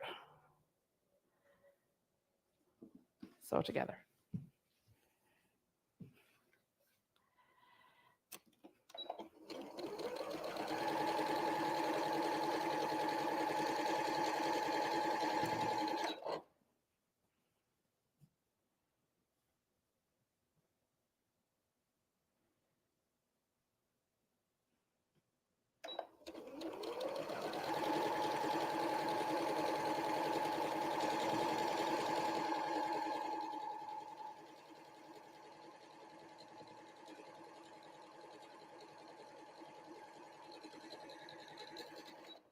Okay. And once you've got your strip, you got another half. Right sides together.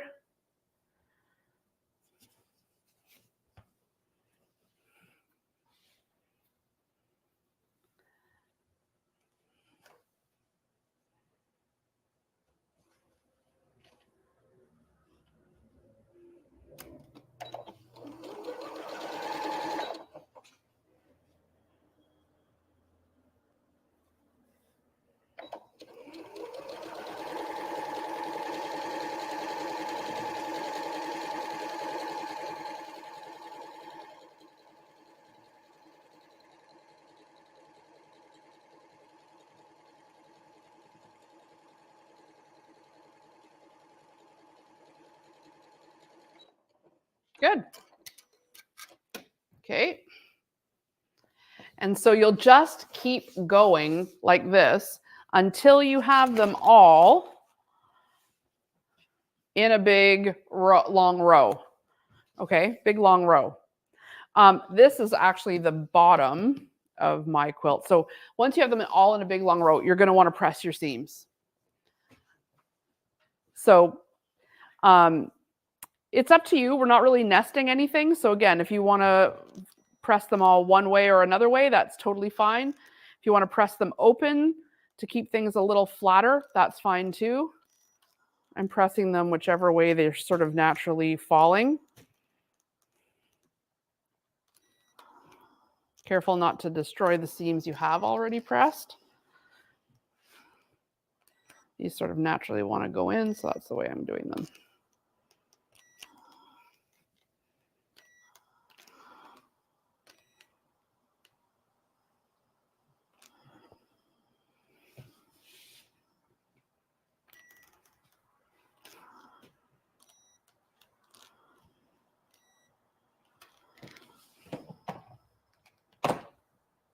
Okay, so once you have your all 5 of your suns all together, then you can take the bigger pieces that we cut at the beginning. So you've got your 2 sides, right? You've got your, this one lays out really this way. So you'll have this long strip with all of the colors, not just 2 colors. And then you're going to go ahead and sew your pieces together to match the edges, okay, in one long strip. And same with on the other side. So you'll have a long strip of the, is it 18? Excuse me, dusty. You'll have a long strip of the 18 and a half by 31 pieces, all sewn together in the right order. And then you'll also have, and just watch, these don't go this way like this, they actually go this way. So when you're sewing those together, just be conscious that you don't put them the other way. They need to fit long ways. So we can go right sides together, long ways this way with sewing the short ends. So that then we have a big long row of all 4 colors of the right side pieces too.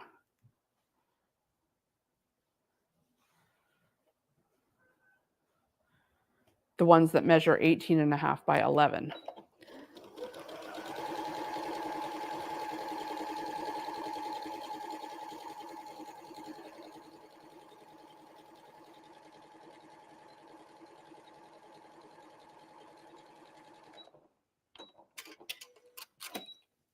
Okay, so we can press open our seams here. And remember, you'll have all of your colors sewn in one long line. I'm just doing the bottom half here just because it's repetitive, and it'll save a bit of you watching time because you're just doing the same thing over and over. I've got the top half done and ready to go. And so I'll do the same with these seams. Again, you'll have all of your colors in a big long row here. I'm going to press these seams open too.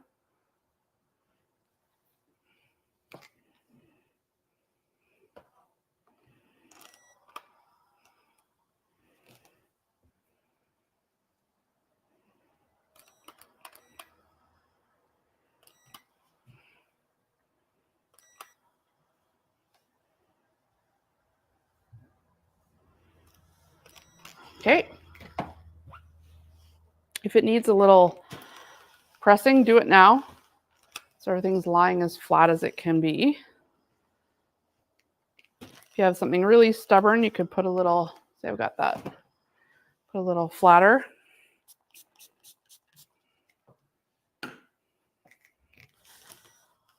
That'll take care of it.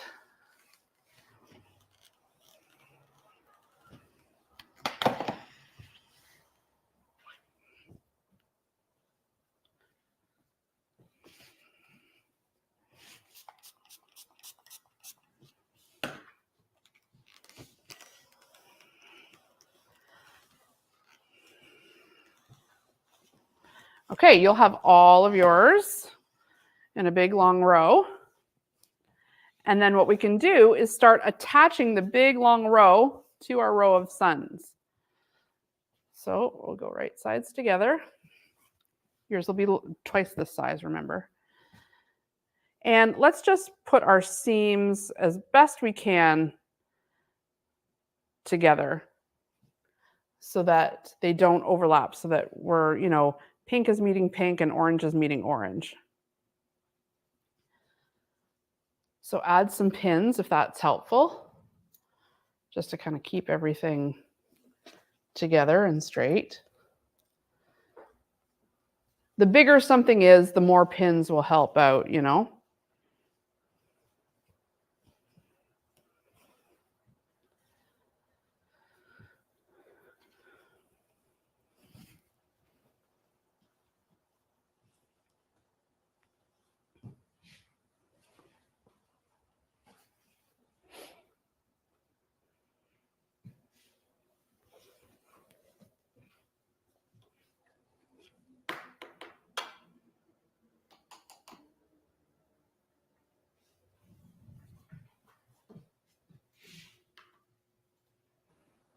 Okay, so I've got my big pieces here, all in succession, and I'm just going to be sewing them to the sunshine pieces.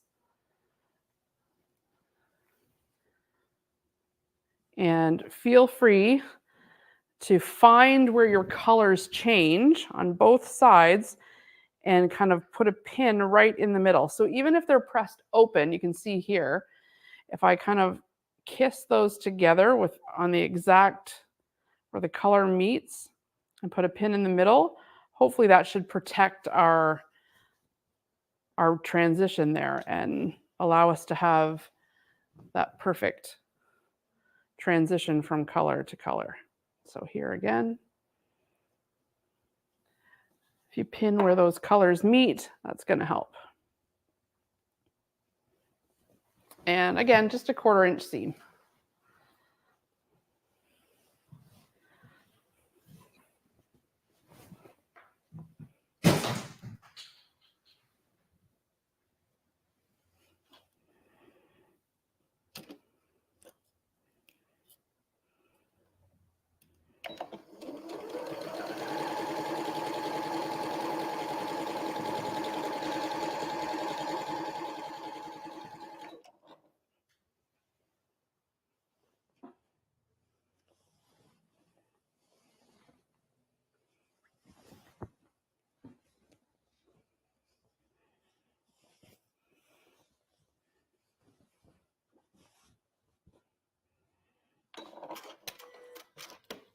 I just sewed a little wee wrinkle into, see here? That's going to leave a pleat in the front of the quilt because I have got my pin here and there's a little bit of extra fabric on one side than the other. So in order to, if that happens to you, that means you need to do some easing. And that's just sort of a little bit of stretching on one side versus the other in order to eliminate that wrinkle. So I'm just going to very carefully start that little section again and consciously kind of spread out that top fabric towards the edges so that the wrinkle kind of disappears into the bigger part of the quilt.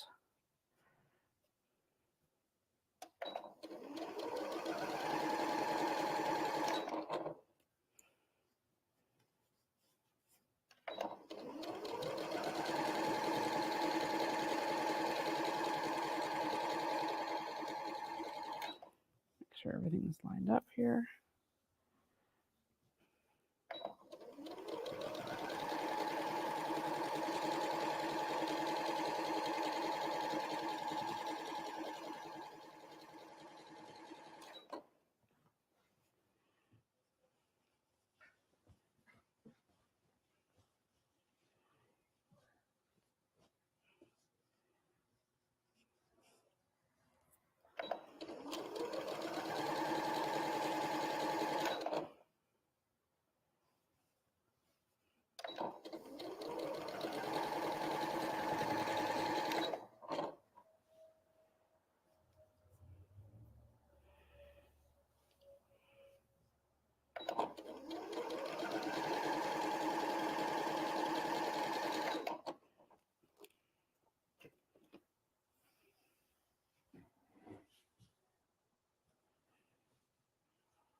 Okay, so let's open it up. Good. And once you have all of your suns sewn to the bigger left-hand side pieces, then you're going to do the exact same thing with the right-hand side. And all of those pieces are going to come together and you're going to attach them in the exact same way.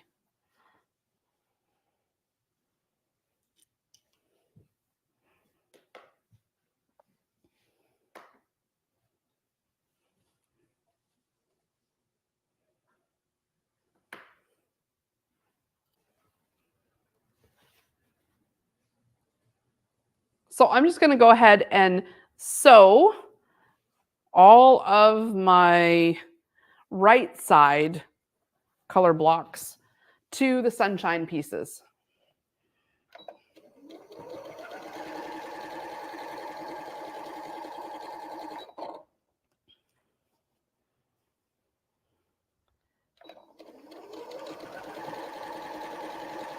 again, I just pinned where the color transitioned to try to make sure that I hit those colors, you know, so that the points were coming together as close as I could get them.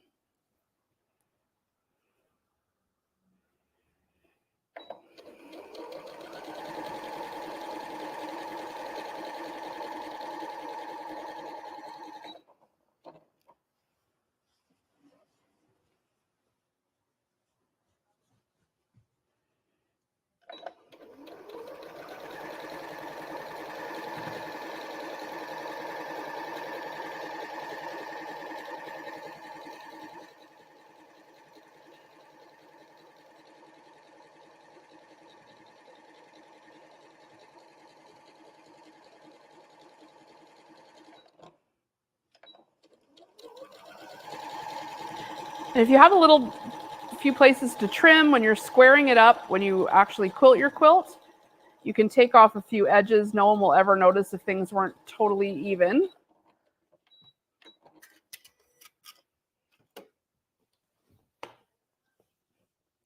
So see, for example, here, this is just a smidge longer. You know, sometimes it happens somewhere along the way, but we'll be able to trim here once it's quilted, and we've still got lots of space for that. It'll still show as a full half sunshine there. All good.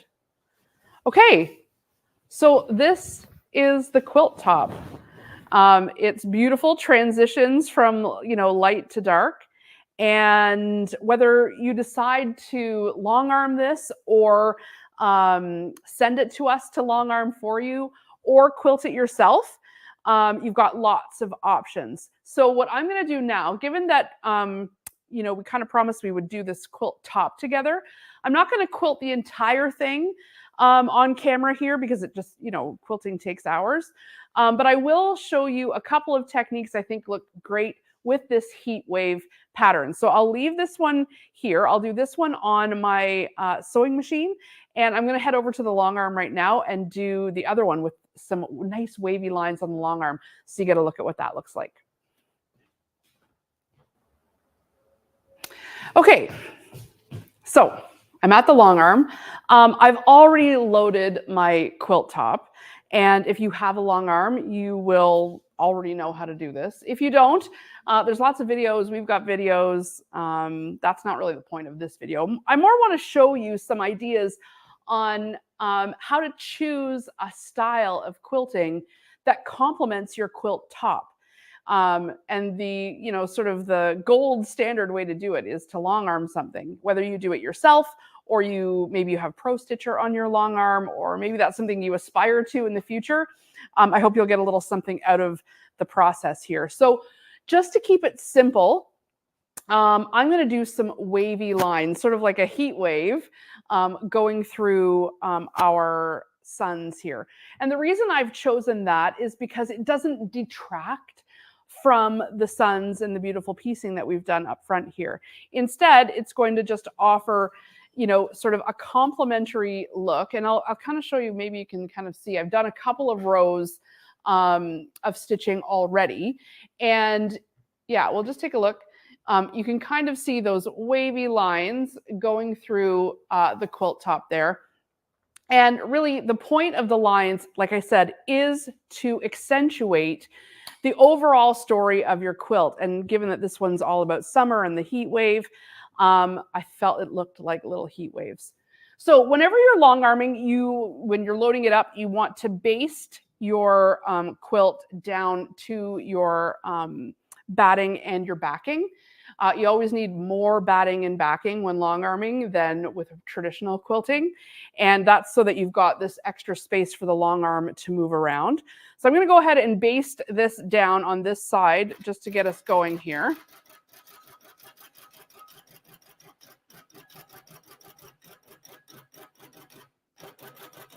And you basically baste it until you can't go any further, until you've reached the extent of your frame. I'm long arming on the Janome Quilt Maker Pro 20. This is a great machine. It's honestly, long arms are expensive, but in terms of long arms, this is a very affordable long arm, and it does all the things that you need it to do. I've got Pro Stitcher on here, which means I can set it almost like an embroidery machine to do the quilting for me.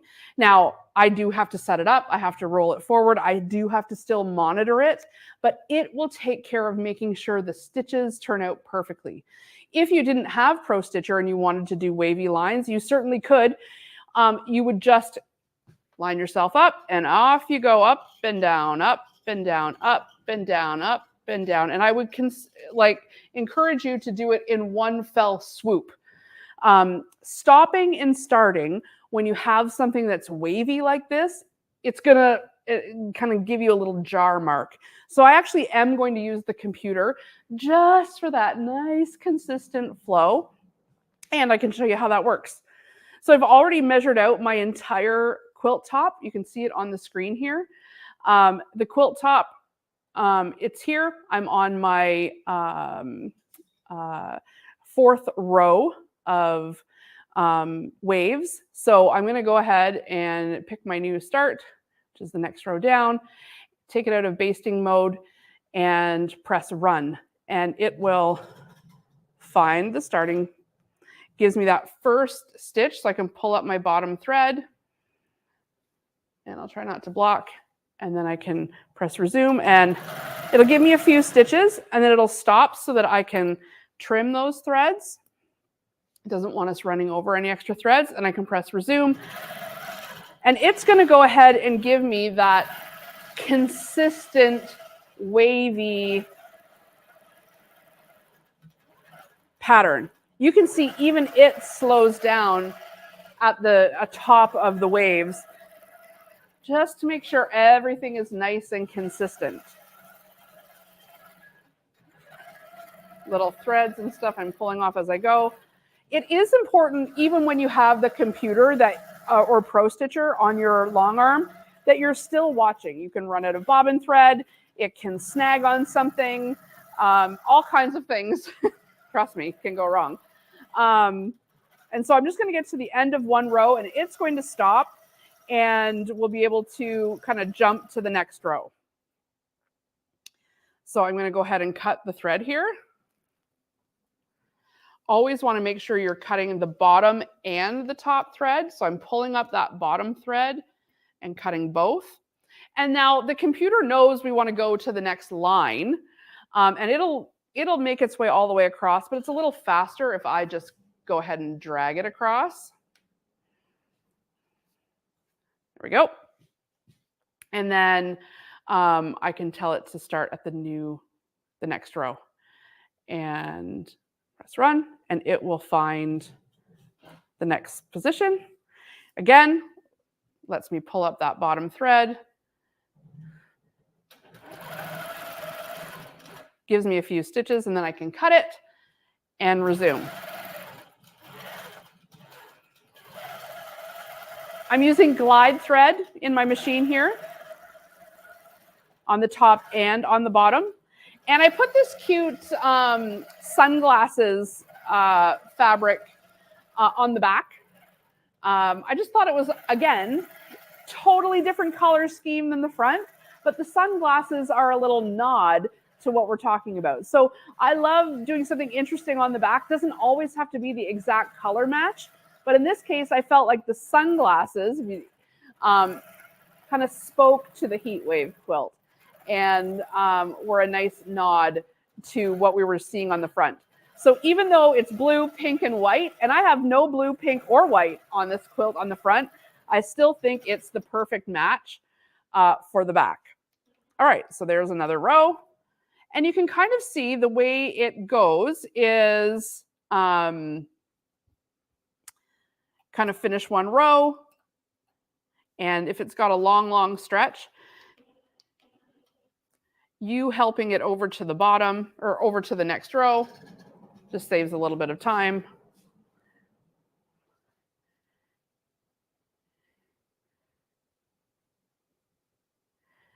And off to the next row it goes. And then at some point, My guess is we maybe can get one more row out of it, and then we'll have to advance the quilt up, which means we'll have to roll it up and start the next set of lines.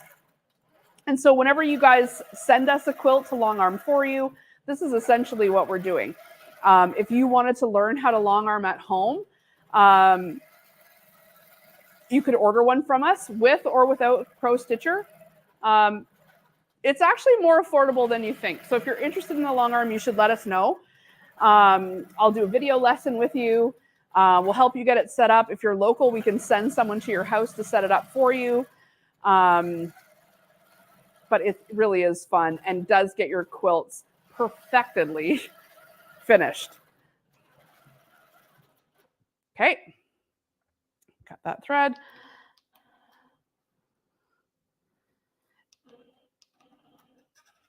And there's a definite learning curve to long arming, 100%. So now that we're kind of getting close to the end here, I want to check on my screen to make sure I'm going to be able to get another row of stitches without hitting my rail here.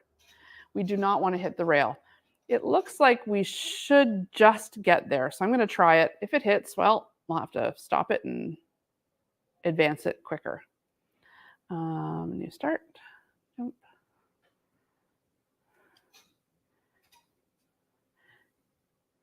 Pro Stitcher allows you to like blow up your image so you can really see if you've got enough space.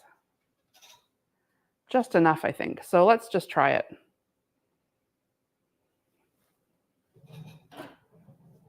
Pull up that bottom thread.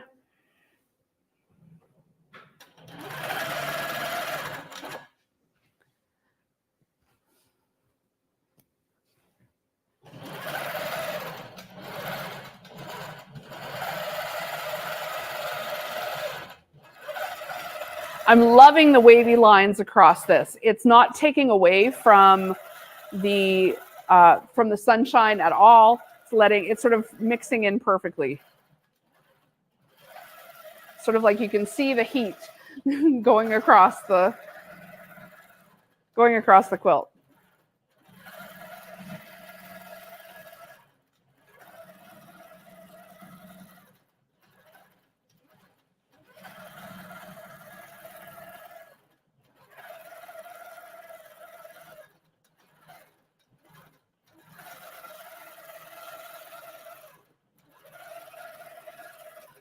Okay, so now it's at the end here. Cut this thread.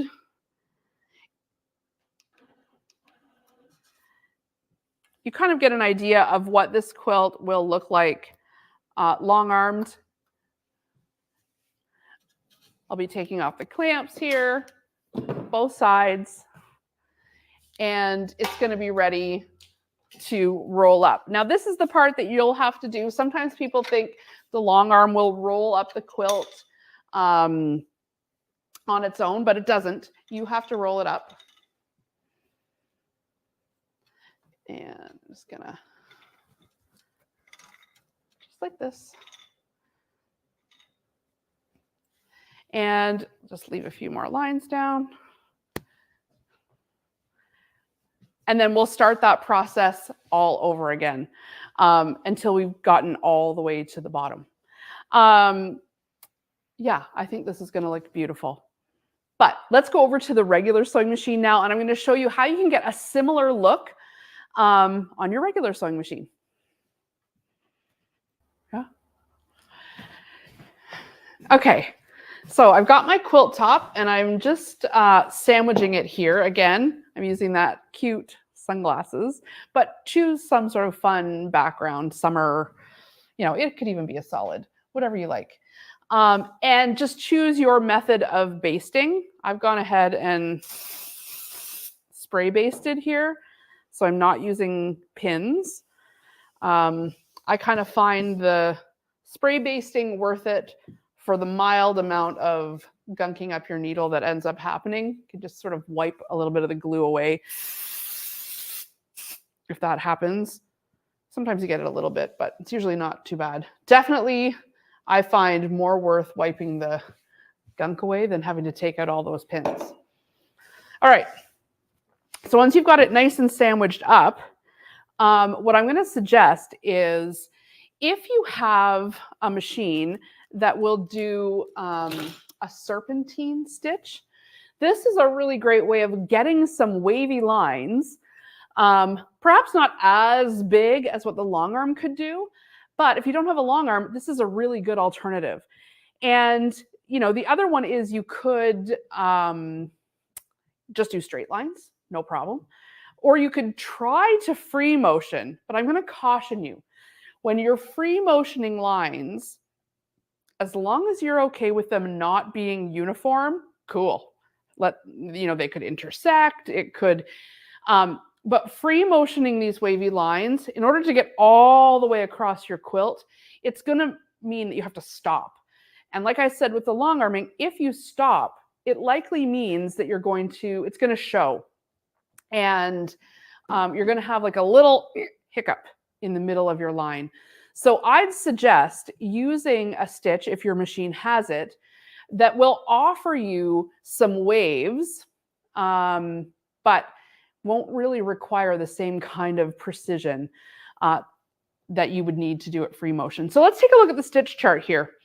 I'm going to have to zoom in a wee bit on here because I'm going to show you guys the stitches. So if I'm looking at some of these stitches here and some of the decorative stitches, this is where I would suggest, because lots of you have machines that have decorative stitches. And the one I'm going to suggest for this project is on this machine, number 91. 091. It's the serpentine stitch, this little skinny S. And it's going to give us like these little wavy lines all across our quilt. It's going to look as though it's seamless, and it's going to kind of give us that heat wave look, similar to the long arm. But you know, you could go through any number of these. Or like 147 here is sort of ocean waves. 149 looks like, you know, kind of looks like heat too. So you could look at your decorative stitches and think, could I use any of these for quilting? For sure you could. So I'm going to go ahead and use the serpentine stitch and just pretend like I'm sewing straight, as if I was doing straight lines.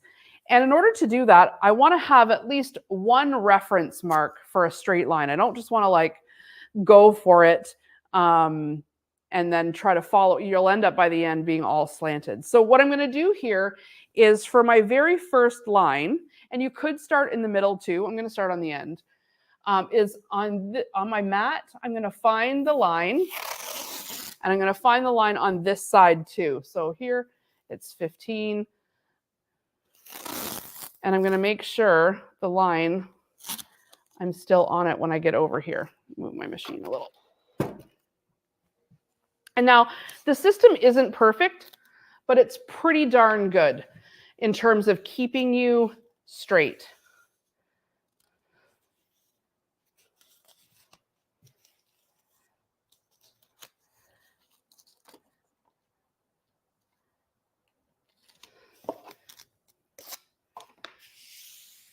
So this taped line here is going to be our reference line. You can pull it up off the mat, just turn the corners in.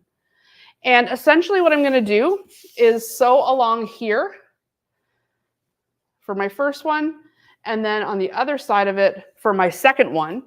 And then I'll use my quilting guide bar to keep me like accurate. I'll show you that. And I'm actually going to also use AccuFeed. Now, technically, you're only supposed to go straight when using AccuFeed. That's how it works optimally. But I have found that it's still pretty useful, even when you're doing some decorative stitches. So I'm going to go ahead and use it because I've got it. All right, that straight line is straight, so I'm good. I believe in it. It's going to stay there. Get my machine back in place here. And I was using the HP foot and plate when I was piecing. So now I'm going to take off this foot and I'm going to put on AccuFeed. And if you see here, AccuFeed has this hook, and it hooks into the back of the machine. So it's sort of like an extra strong walking foot. So see how it has that hook there? When I take it off and I put it on my machine, that hook right there is going to hook actually into the back of my machine. And it's going to help power those feed dogs that are on the AccuFeed. So it's going to allow me to have extra strength. So, okay, let me get this on here. And this will snap in. See, watch. Let's get it in place. Well, snap in here. Let me just loosen this up first. On.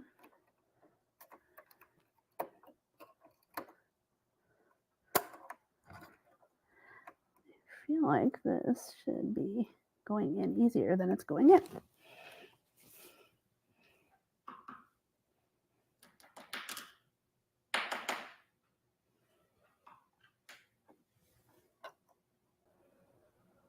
Okay, so you click it in here and it will click into the back of, that hook will click into the back of your machine. There, it's clicked in. And that way, see that part? It's now clicked into that part there. It clicks in. You also want to make sure you're taking off. So I had the HP plate on, and now I'm putting on the regular zigzag plate that has the more open mouth. See that open mouth there? The HP plate has that hole instead. This one has the open mouth. That's going to allow for your needle to zigzag and swirl around. All right, so on it goes.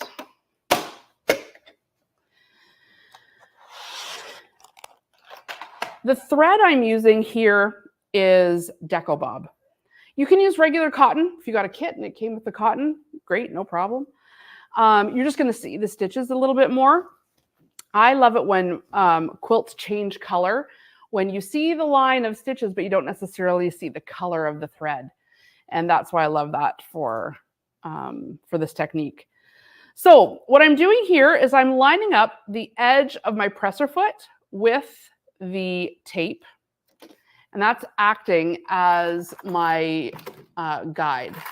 And then afterwards, or I could even do it now, I can put on my quilting guide bar.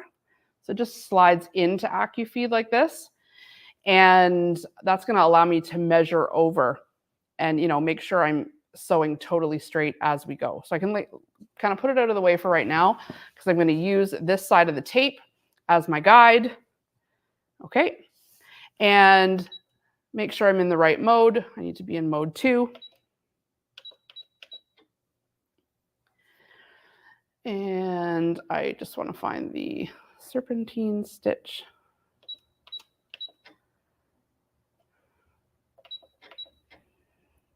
Okay, and on this machine, you can even press 8, and it's number 8 right on the front of the machine. Okay, so when I start sewing here, it's going to go ahead and create, albeit smaller versions, but wavy lines for me.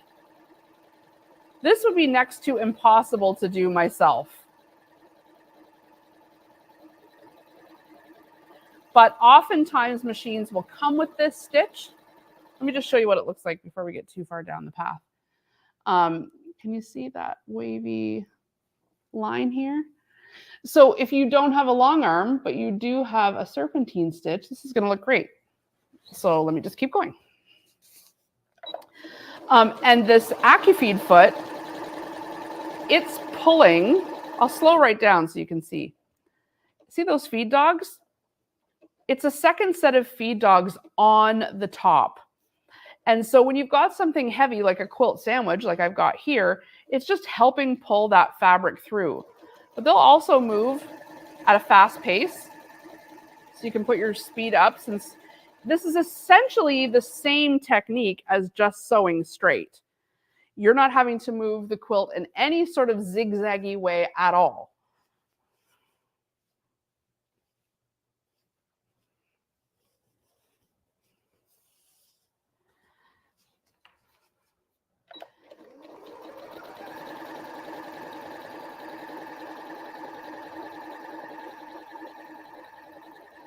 And so if you can essentially, you know, keep your presser foot running along this tape, you can get this great wavy line just by tapping into some of the functions on your machine that you might not have even realized were there or thought you had a use for. You know, sometimes we see all these extra stitches and you think, I mostly just sew straight. Sorry, I can feel like a little wrinkle developing here. So I'm pulling away the basting and sticking it back together. There we go.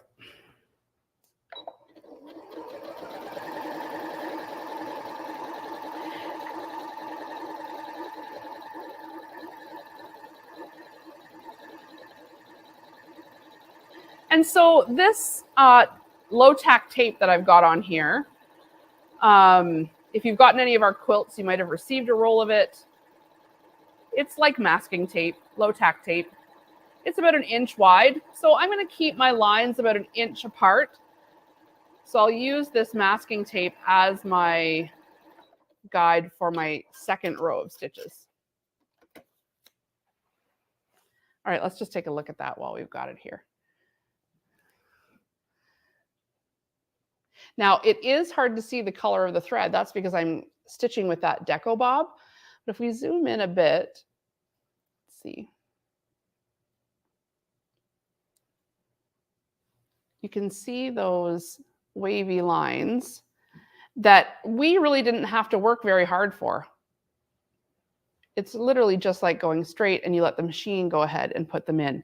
And because we're going to leave about 1 inch in between, no big deal if they, you know, aren't concaving and convexing right, you know, right beside each other. So you can decide how spaced out you want them to be. I'm kind of looking at this now going, is that maybe too much space to run it again? And maybe what I should do is like just leave a little, kind of feel like I should split the difference. It's going to look better. So I'm going to take off the tape since we have our baseline. And I can move my quilting guide bar to the other side. And now I can space out exactly how far apart I want my lines to be. So if I want them to be about 1 inch, I could measure over 1 inch. And I'm just going to measure it from like the first stitch here. And whether it's exactly 1 inch or 1 inch and a bit, as long as I don't move the quilting guide bar, like this bar stays here the same. Maybe we can see it on camera 4. That bar, yeah, that bar there stays the same. Then it really doesn't matter the measurement. We'll just leave it like that. So that looks like pretty good spacing. So I'm going to, press our foot down and start again and just keep that bar. I'm not even watching the needle. I'm actually watching right here, right to the front of that bar. And I'm keeping that bar on the top wave. And that's sort of what I'm using as my guide going forward.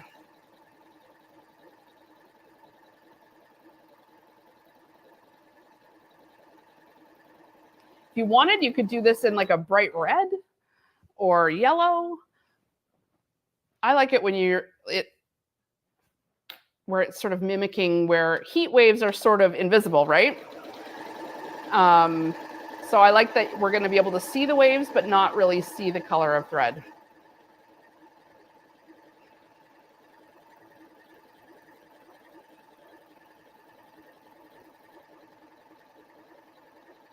And once you're getting comfortable, you can turn up your speed and really just be stitching right along. And it might take you a couple of sittings to complete the entire quilt 1 inch at a time.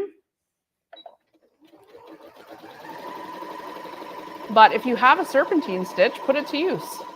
If you don't, you could use a zigzag stitch. You could use just a straight stitch is also good.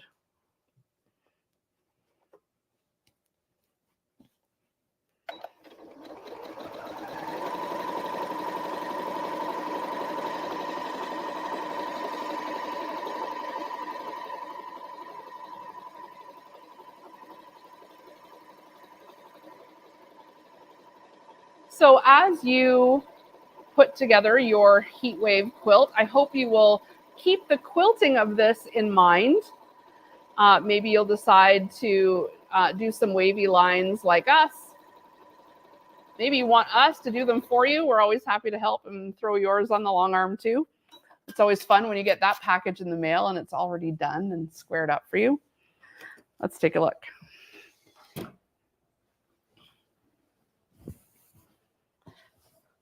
Nice. So you can see how these wavy lines are going to radiate across and down the entire thing. I'm going to keep on working on it. I would say I'm probably, 2 hours, 2 hours and a bit to do the whole thing with this kind of spacing. And so just take your time with it, have some fun with it. And I hope you have enjoyed putting together or watching me put together. You're going to do yours next. Your summer heat wave quilt. This is, really fun, really cute. Just a great fresh pop of color. And I love this for like maybe your back swing or on your patio, or if you have patio furniture in the front, how nice would it be to just leave this on it on a cool summer night? You've got it sitting there, protect you from the bugs, and just sort of like give you a little fresh, feeling. A quilt always does that. So try your wavy lines. If you're interested in the pattern or the kit, you can visit homemade.ca. And I hope this has helped you in the construction of your heat wave quilt. Thanks so much for watching. We'll see you next time.